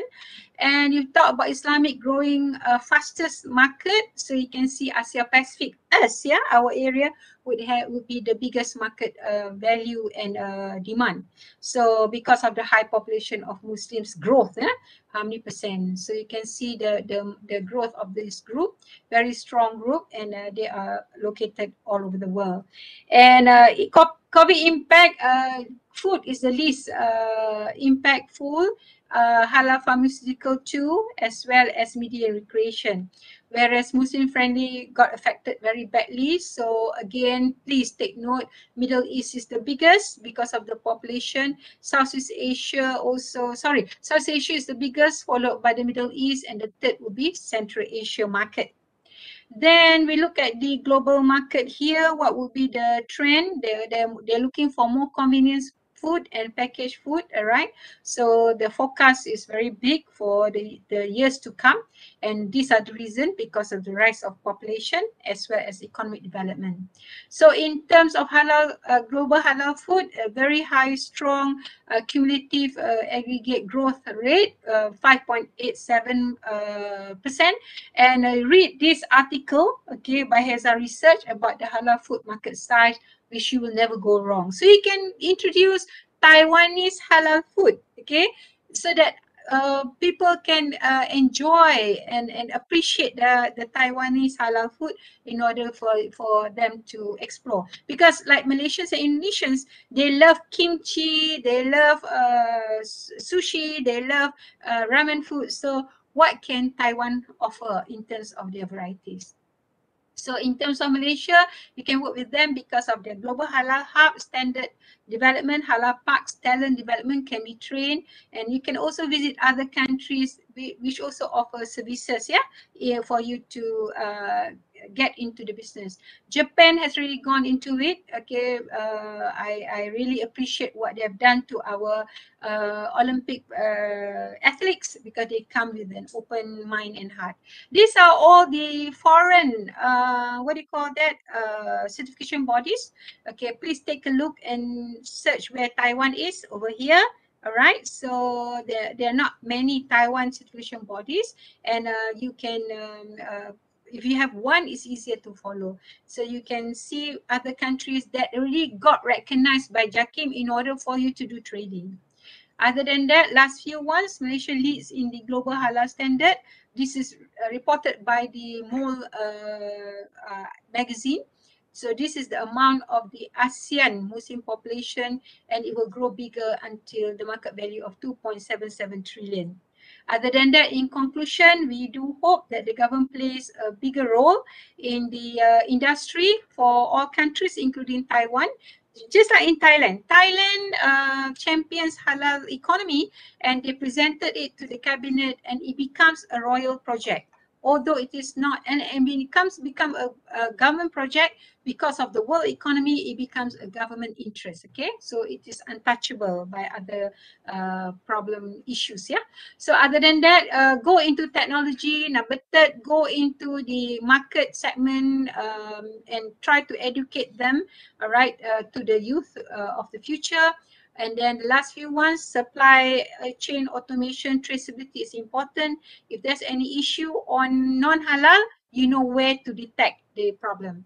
Then reinvention of business model in Taiwan. How do you plan to market these halal product and services to the world? Come up with a model, okay, business model. And finally, go for collaboration with those countries that are really established. So with that, thank you very much to Teatra, and I do hope it has been beneficial to everyone. And I welcome any question and answers to my email later on or by WhatsApp. Thank you. Share.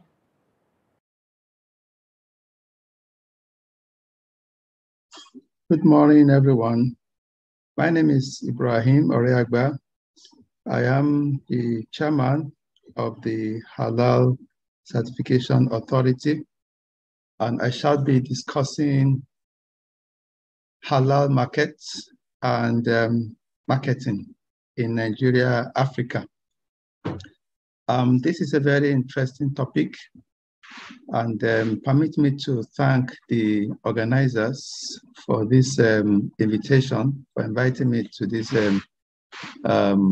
presentation. We are going to be looking at the halal concepts. What is halal?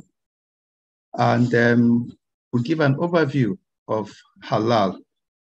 Again, we shall be looking at the prospects of halal in Africa, and then zero in on Nigeria. Then after that, we shall be looking at the halal markets in Nigeria and what are the factors that drive halal markets in Nigeria.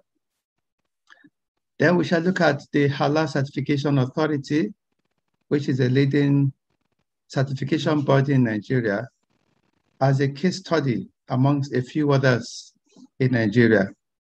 And then we shall look at the future of halal in Nigeria. I hope you can see my screen. Now, what is halal? Halal is simply an Islamic word, an Arabic term that means lawful or permissible. And you agree with me that everybody likes what is lawful. Everybody likes to engage in what is lawful, what is good and permissible. In addition to that, halal also means good, pure, clean. These are the meanings of halal. So it means what is permissible, what is lawful by our Creator, and also what is good and pure and clean. So if it is food that we're talking about, then we're talking about halal food, for you to eat what is good, what is clean, what is permissible, what is lawful, what is healthy for your own life. Health would make you live a healthy life. If it is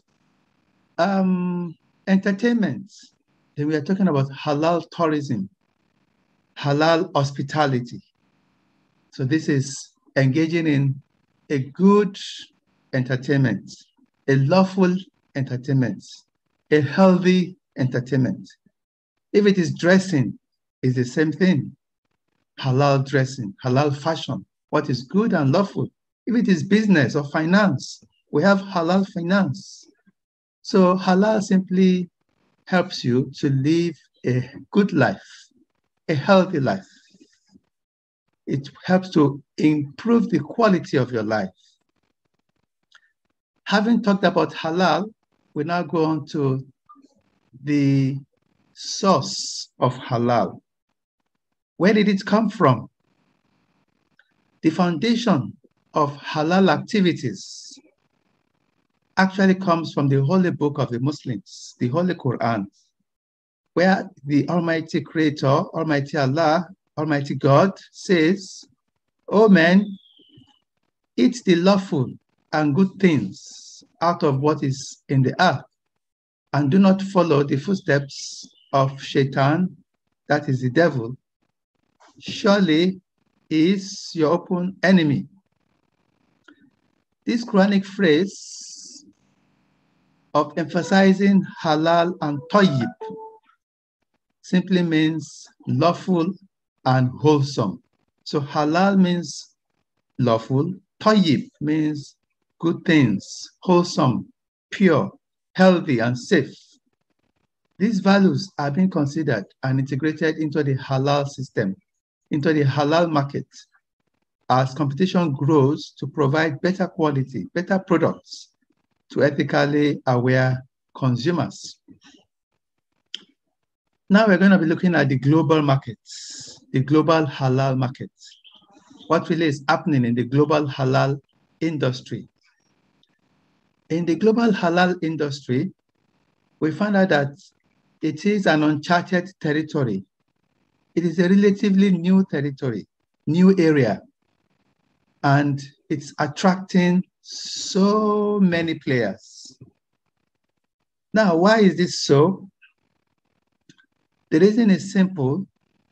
The population of the Muslims currently is about 1.9 billion.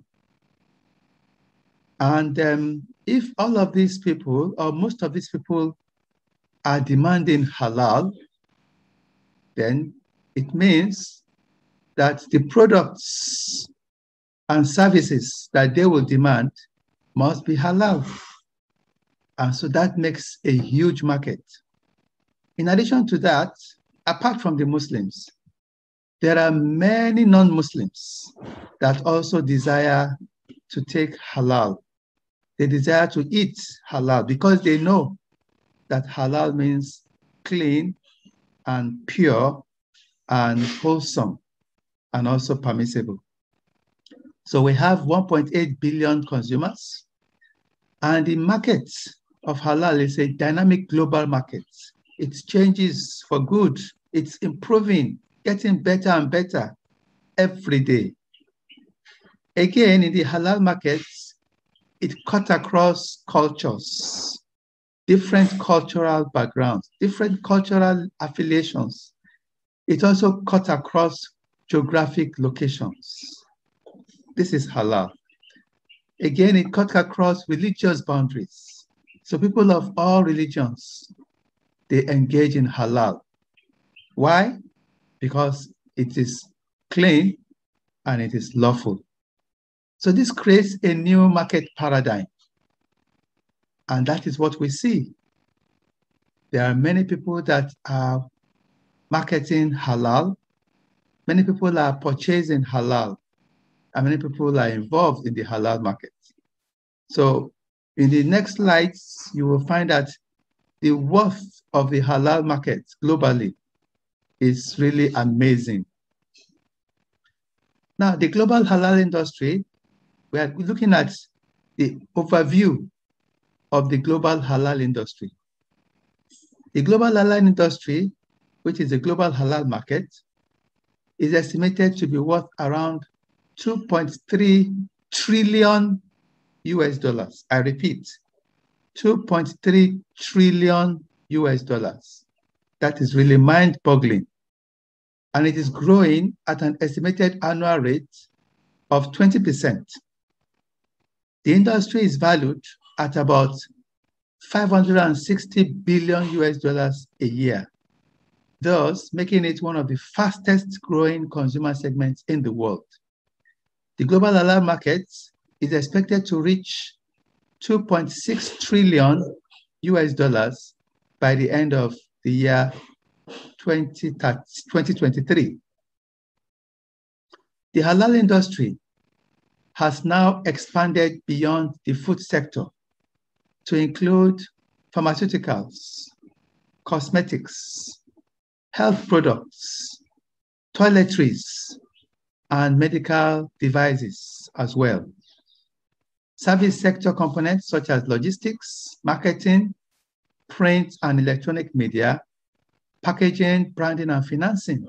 All of these are part of the halal market. Again, it has expanded. Halal has expanded further into lifestyle offerings, including halal travel and halal hospitality. So hospitality services like hotels, halal hostels, halal guest houses, as well as halal fashion. So all of these have made the halal market very dynamic and very, very profitable. What about in Africa? By 2050, the African population will reach 2.5 billion people, with 56% of the population living in urban areas. By 2100, that is 2100, 1 in 3 people on Earth will be African. 1 in 3 people on Earth will be African. So that means the African population will have grown very high. The GDP, that is the gross domestic product, currently in Africa is at 4.7 trillion US dollars.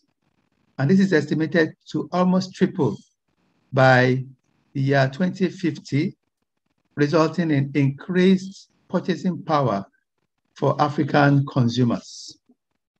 The emerging middle class and the population and urbanization, all of these have made halal to be very, very promising. For sub-Saharan Africa and North Africa, agriculture accounts for 17.5% and 11.7% of the GDP and contributes 57% and 22.3% to total employment.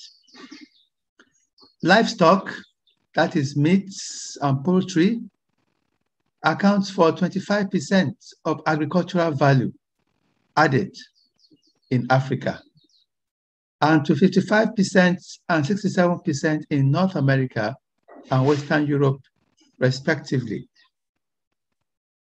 This substantial demographic shift of making demand for halal products really is amazing. The global halal food industry is estimated to be worth 2.3 trillion US dollars, like we mentioned earlier, and Nigeria and other African countries hope to capitalize on this rapidly expanding market. So, halal market in Nigeria. We shall take a few examples. Let's start with meats, or the food that we take in, halal food. And meat is a very important aspect of halal food. Now, this is an emerging sector after crude oil. That is the meat business. The food business is an emerging sector after crude oil, and has the potential to become the leader in Africa in the halal market, as having Africa's largest economy with approximately 100 million Muslims. So Nigeria has over 100 million Muslims, and because of that, it is a potential leader in Africa with respect to the halal market. The total meat production was 1.48 million tons, with a growth rate of 1.82% in the year 2019. The production of poultry meat for Nigeria was 239,947 tons as at the year 2019. Still on meats and livestock, the current and projected consumption of livestock products between the year 2015 and 2050, the Nigerian population will increase from about 190 to almost 400 million, and the gross domestic product will be more than double. So the demand for livestock products will surge, with consumption of all types of animal source foods more than tripling. Producers will respond by expanding their livestock stock and investing in productivity-enhancing technologies.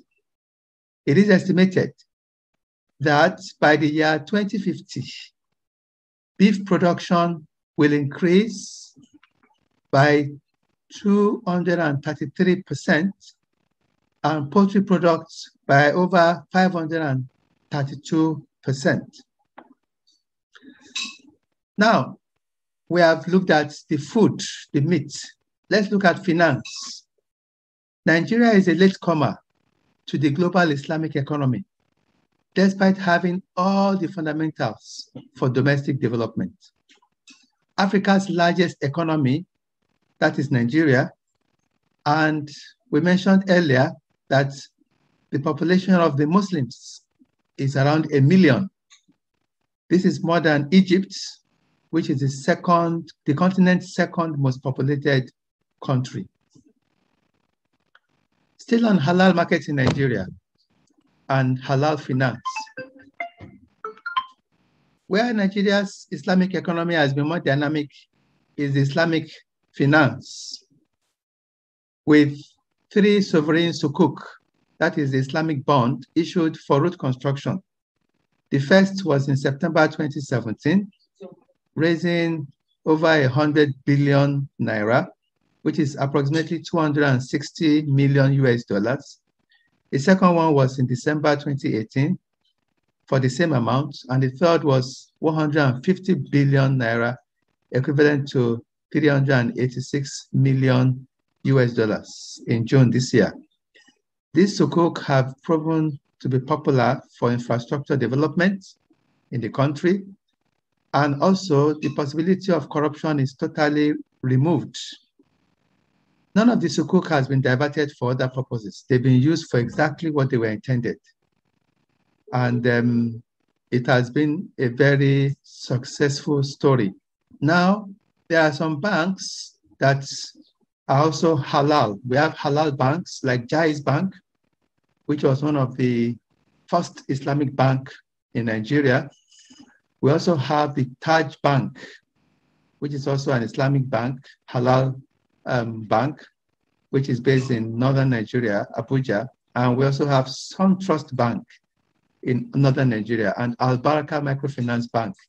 Recently, we have Lotus Capital, which is a Sharia compliant halal investment company, and has just been given permission to operate as a bank, as an Islamic bank.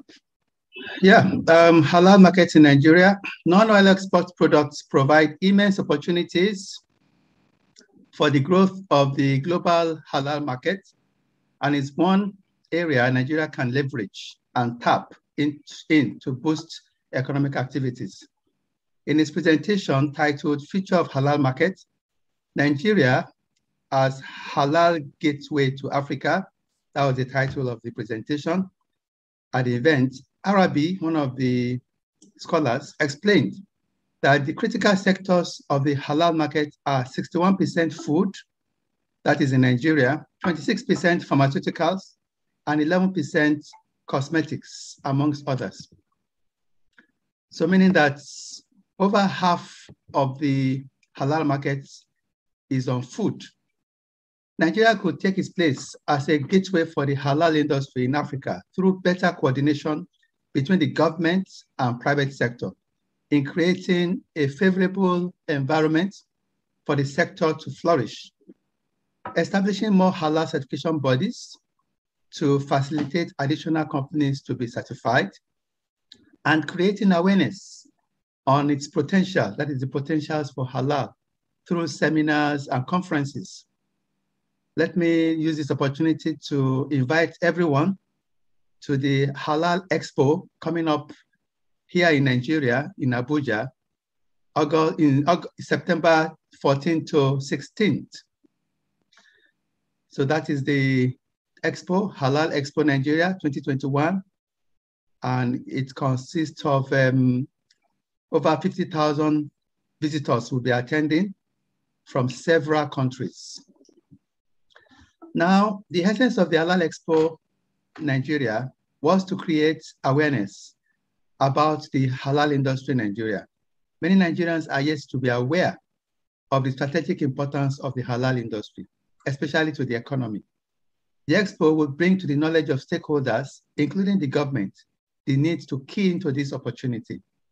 The association noted that Nigeria had the potential to be a significant player in the industry, and that the best way to open up the market and create business opportunities is through this expo.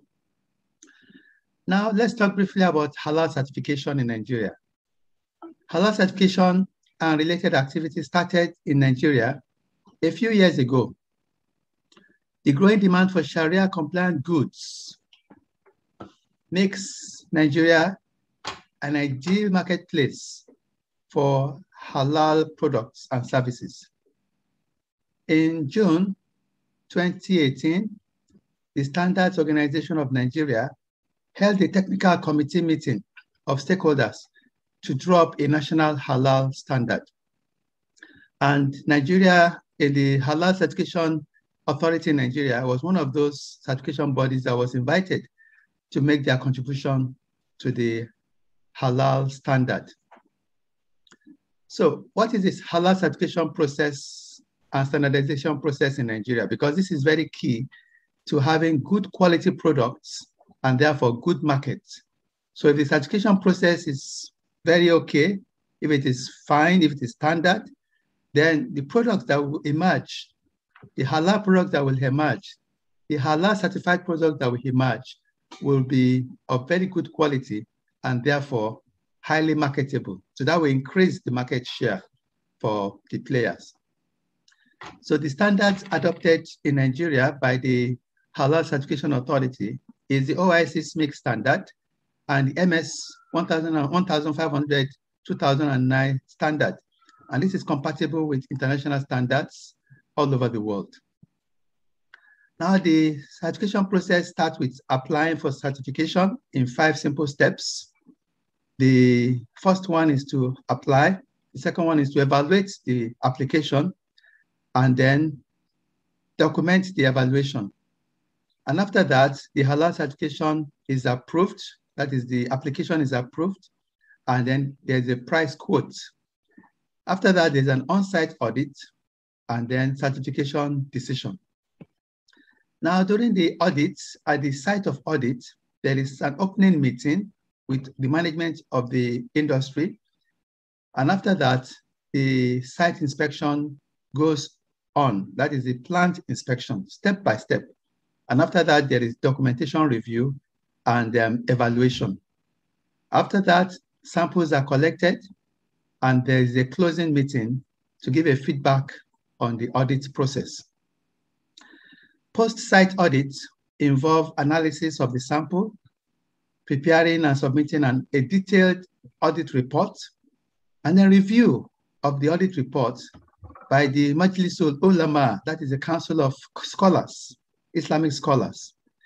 And once they approve this audit report and the non-conformances are addressed by the company that is involved in the audit, once all of these are addressed and approved, then there's issuance of the halal certificate.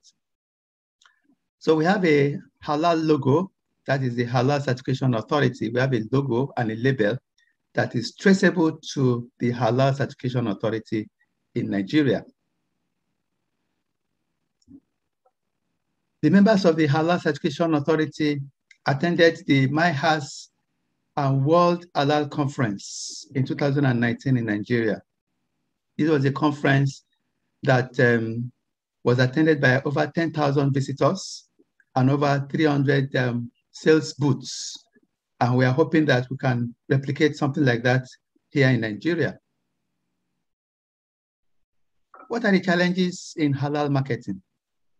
The first challenge in halal marketing is lack of awareness of halal certified products and the consumer perception towards halal certified foods. So many people are not very much aware of halal certified products. They're not even aware that we have halal certified products. So a lot of enlightenment and education needs to be taking place. Secondly, is lack of traceability of halal label. There are some halal products that have the fake or not genuine halal logo. And this does not help the market. The third challenge is the lack of proper infrastructure and investment. So there's not enough people that are investing in halal in Nigeria. And we believe with the expo that is coming up in September, many more people will key into the halal market. Another challenge is the lack of trained workforce and proper marketing channels. So this has been addressed. We are currently training many individuals in halal, and some of our partners, like the Halal Food Compliance and Safety Limited body, they are also creating what we call the halal professional in Nigeria. So a lot of marketing channels will begin to open as time goes on. Then we have small-scale livestock rearing, and this needs to improve. Another challenge is poor synergy between the public and the private sector with respect to halal. And this, again, is being addressed because we had a stakeholder meeting sometime about a fortnight ago, and this issue was addressed whereby the private halal players can work and partner with the government to ensure that halal market is thriving and dynamic. What is the future of halal market in Nigeria? Nigeria's quest to become the leading hub for the halal market in Africa hinges on developing a robust value chain that provides innovative products and services, adding value to the commodities and raw materials it exports to the global markets. So when we add value by ensuring that whatever is exported to other countries is halal certified, then this will add a lot of value and will improve the halal market. This underscores the importance of halal certification, which will put the country at a vantage point in global markets. Again, one of the future of halal market that we see is technology and innovation. There's a lot of technology going on, and this facilitates trade. We have what we call e-commerce. So B2B e-commerce, business to business e-commerce will take place, and it's already taking place as we speak, gradually. Then the platform for the African continental halal market. We have a few players that are already keying into e-commerce. One example is the One Agrix company, which is keying into the e-commerce. So this will continue in future to make halal very dynamic. Again, halal awareness creation will continue, and there shall be establishment of Muslim-friendly malls, that is halal-friendly malls, or women-only gyms, where women alone can actually have their private gyms or private swimming pools. All of these are in tandem with halal, or places for Muslim entertainments, like the halal tourism that we mentioned earlier. So all of these are huge opportunities for business men and women. Now, the halal roundtable has been taking place, and this will continue into the future. And what we expect is that will metamorphose into the National Halal Board and National Halal Standards in Nigeria. Then training, of course, is already taking place, but more training will continue.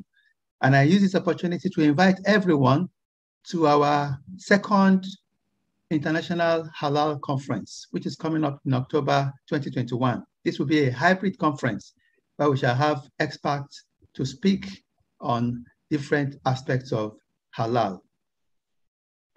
That is the conference, National Halal Conference and International Seminar, October 2021, which is hybrid, and it shall be jointly organized in collaboration with some of the other Nigerian halal bodies. There shall be master classes, seminars, exhibitions, and award nights. In conclusion, I would like to quickly give us a brief overview of halal certification body, Halal Certification Authority in Nigeria. The objectives are very clear: to develop and establish halal product standards, to carry out audits of halal products on site and approve them after they have been audited, to develop human capacity in the field of halal products. These are our objectives. Then our activities include halal certification, halal education and training, consultancy, and halal promotion.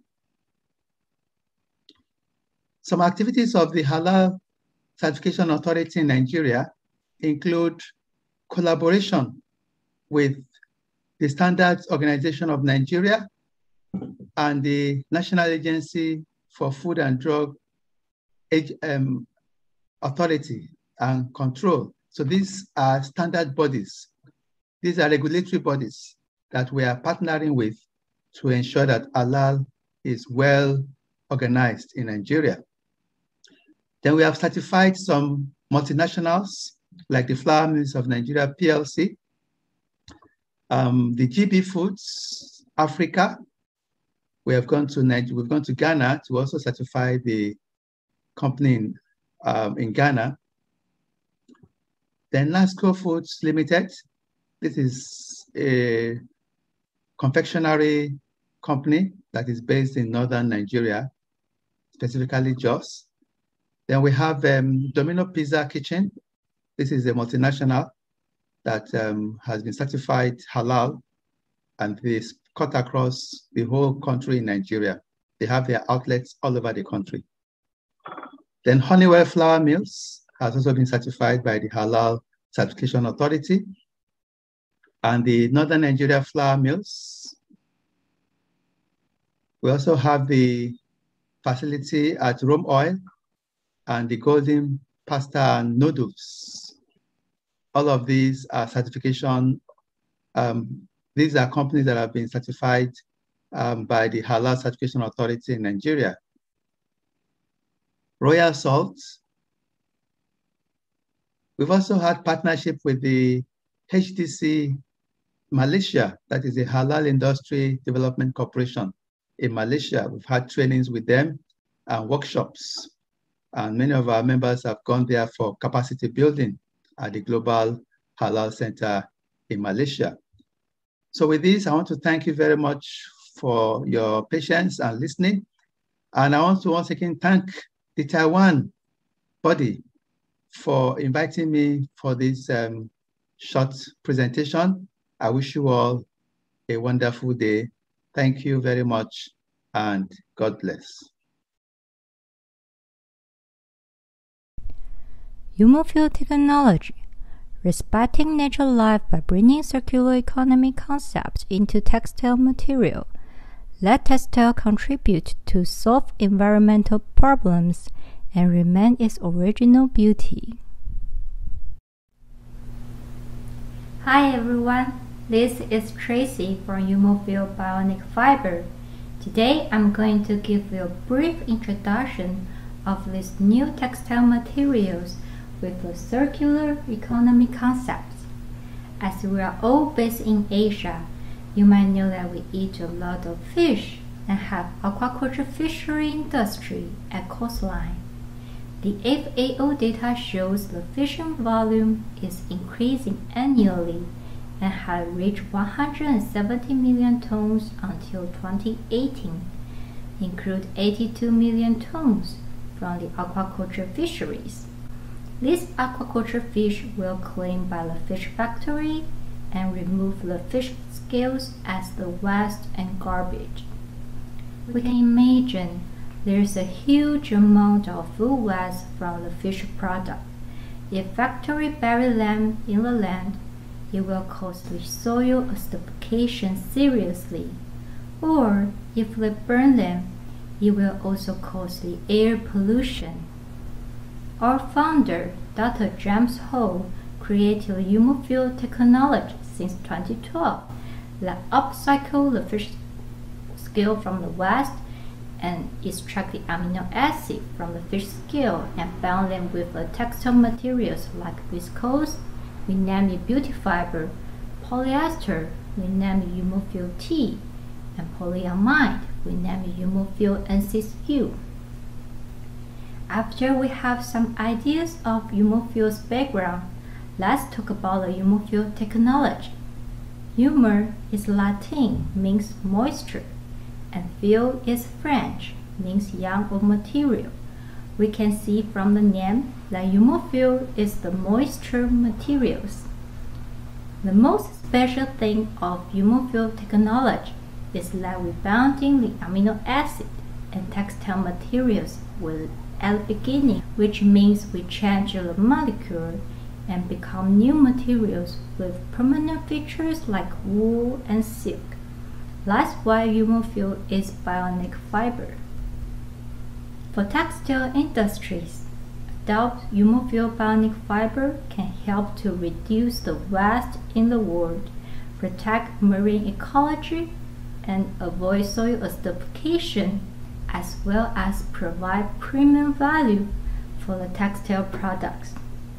We can see that when we produce 1 kg beauty fiber, might need almost 800 gram fish scales to extract enough amino acid. Both Umofil T and Umofil NCSU might need almost 500 gram fish scales to extract enough amino acid. The more Umofil products on the market, we can reduce the waste in the world and help our earth. For us, when we wear the textile products that are made by Umofil bionic fiber, Umofil provides our skin a better environment to keep our skin stay in a healthier and better condition. Also can prevent the environmental pollution without using too much chemicals and detergent with the natural features. This is how we bring circular economy concepts to the textile. As we are on the market since 2012, here I'm going to share some milestones. First, Umofil is the only one textile material brand with Halal certificate, and Umofil was invited by French Pavilion and displayed in Milano Expo in 2015. And we also win the silver medal from the French Coupe-Lapin in 2015 and 2017. Also, with great honor to participate in Dutch Sustainable Fashion Week for the Talking Trash Show in 2018, share the idea that waste is not just waste, but also a great material to create something new. Now we have many supply chain partners in the world. After we understand clearly about the material story, I would like to share different applications on the market for you.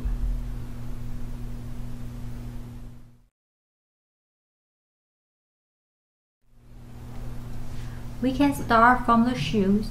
And you need a double bionic polyester Umofil T for the inner lining application and create a super comfortable knitting shoes. The higher moisture regain makes the inner lining more skin friendly and softer, which can reduce the rubbing problem. Nino Valentino from Malaysia selected the Umofil T satin fabric for the ladies' luxury scarf. Waco Hong Kong announced the Innerwear series with the super soft, skin-friendly Umofil beauty fiber that also has the natural water control feature which can keep you fresh all day. 7 for All Mankind is a premium denim brand to support the work-from-home comfort as well as the well-being lifestyle. They create a beauty jean with beauty fiber for this year's spring and summer collection. From 2013, Bobson Jeans had adopted Umofil beauty fiber to create a new collection called Zero Friction Denim Series. This new collection becomes popular among consumers with good reputation and user experience by the softness and natural deodorizing features. I can share one story for you. One of our fabric partners, he has an asthma skin problem. After he tried the jeans and shirts that made by Umofil fabric, the asthma issue stopped looking for him and made him believe Umofil very well and developed a lot of fabric for different applications. Slimwalk is a brand of compression stockings from Japan. They select Umofil NCSU for their Rich Care series. They checked the human's skin moisture rate and found out that it is be 30 to 40 higher than the regular nylon items. Migros from Switzerland developed the socks with Humofil beauty fiber, which provide a comfortable texture and natural deodorizing features at the same time. The North Face Europe also launched its high-performance innerwear for hikers and mountain climbers with Humofil NCSU in this new season for online shop, with the natural bionic features of softness, UV protection, skin-friendly, which can help consumers to reach the outdoor achievement. Traveler to Taiwan create the collagen UV protection jacket with a natural anti-UV feature and cooling effect from the Humofil NCSU. There is no need to concern when you sweat, as the natural odor control feature will keep you fresh. Also, the skin-friendly texture can support your all-day comfort. Humofil also can apply on the home and bedding products, like the Yvonne collection in Taiwan. It adopts the Humofil beauty fiber for homeware, provide customers a cozy wear experience. Ventino Home in Taiwan also launched a bedding sheet, pillowcase, quilt cover with Humofil beauty fiber. Here's two stories I would like to share with you. There's a little boy has a skin problem and couldn't sleep well. His mother bought Humofil beddings for him and see if it's suitable.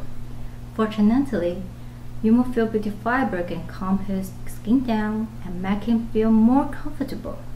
Now he cannot sleep without Humofil beauty fiber beddings and always sleep in naked. Another customer feedback as the Humofil bedding series has only one shortcoming. It's too comfortable that I can't get up early and late for work every day.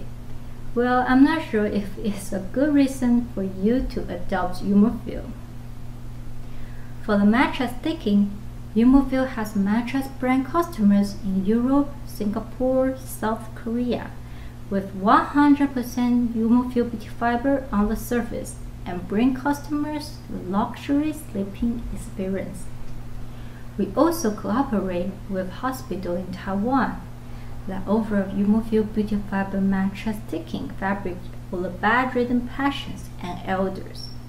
They are all lying in bed for a really long time. We get a good feedback from them that this fabric really helps them getting better from bed sores.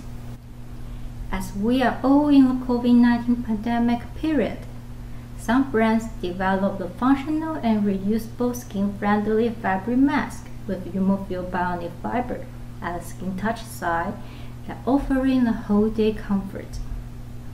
Like this one, you can see the outside is the regular fabric, and by the skin touch side, they use the Humofil NCSU and regular polyester. And we can check another one. You can see the skin touch side is totally champagne gold, so it's 100% Humofil tea on the skin touch side. Also, we are so skin friendly that more and more modern baby brands that adopt Humofil series, like the maternity pillow, is good for pregnant women, which is make calm your skin down, and also for the baby's products and baby's clothes. Like this one is the pillowcase for baby and also for the baby's products. The bionic features will be lasting after wash, which is easy to care for parents as well as eco-friendly for Earth. Above are a brief introduction for you to have more ideas of Humofil bionic fiber series could be applied on textile products from denim, shirts, innerwear, home textile, and shoes materials. Today, we also invite one guest who has some questions that need our help. Let's see how we can help her. Let's welcome Natalie to join us.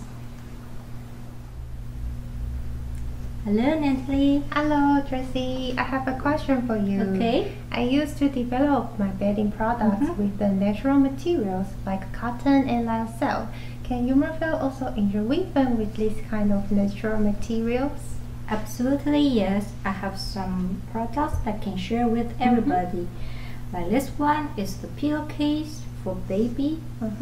And this one is made by the Humorfeel beauty fiber and tensile module fiber.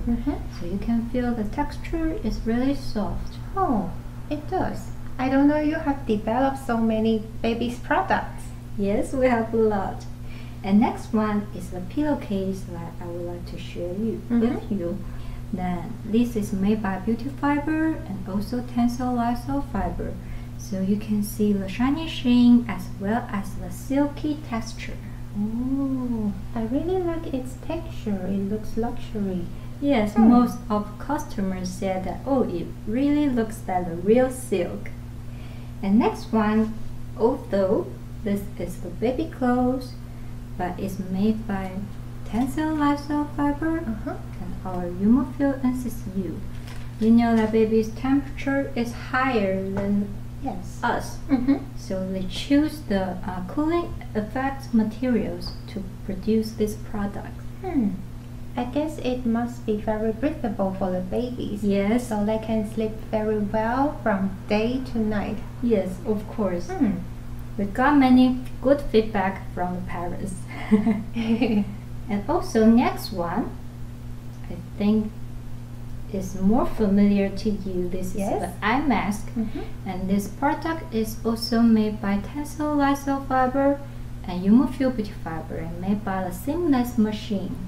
Oh, I believe it can increase the sleep quality very much. Yes, and also their package that I want to share with everybody. They apply the tensile sticker, and also we issue them the beauty fibers sticker. So customers can recognize they use these two materials on their package. Oh, it's a good idea for the customers that they can easily know what they buy. Yes. And for different textures, customers can also use the cotton. Like this one is made by Taiwan's brand called Yvonne Caution, and this sleepwear they use the cotton USA and Humorfeel beauty fiber blended together. So you can see that this is more cotton texture, but with higher moisture against hand feeling. I've also noticed a trend that when people say you want to take a good skincare, you can also increase your sleep quality. Yes. So you must have a very comfortable and soft sleepwear. Yes, everybody needs a good rest. And for different texture, we can see that this sleepwear is made by Taiwan Waco and is made by tensile lyocell fiber and Humorfeel beauty fiber blended. Yeah, so you can see the drap is much better than the cottons. And I like its outlook. It looks very elegant for the ladies. Okay, and the last one. Yes. We want to share with you. This is the pillowcase that made by Humorfeel NCCU.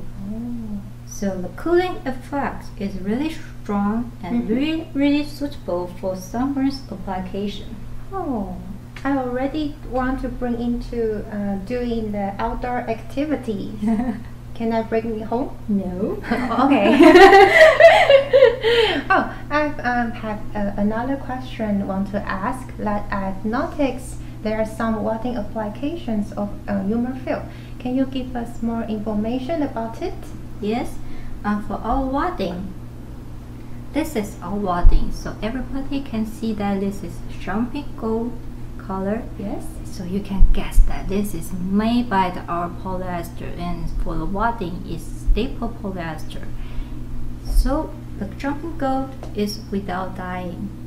Wow, how can it be so magical thanks to the Umafil technology. And you can feel the texture. It's really like soft. Cashmere. Yes. Wow. And what kind of application can it apply for? For your beddings, you could also apply on it. Like we can imagine if this is our quilt. Yes. So we can put it in the middle of the quilt. Oh. So it can be for the winter's application, like keep us warm, and also it has the anti-odor features naturally. Oh. So it has so many natural features. Yes. So you don't need to wash it a lot, because you know when we in the winter we don't do our laundry every day. It does. So if I don't need to wash it very oftenly, I think it's kind of easy care for the customers. Yes, of course.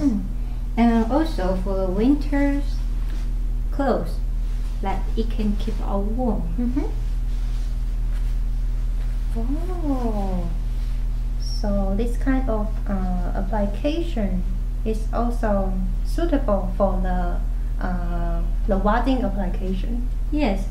So you just put the wadding in the middle, and the wadding can keep us warm. Okay, I see. Okay. Thanks for your time. Pay attention on Umafil bionic fiber. If you would like to know more details, please visit our website for more information. Wish you all can stay safe and healthy. See you!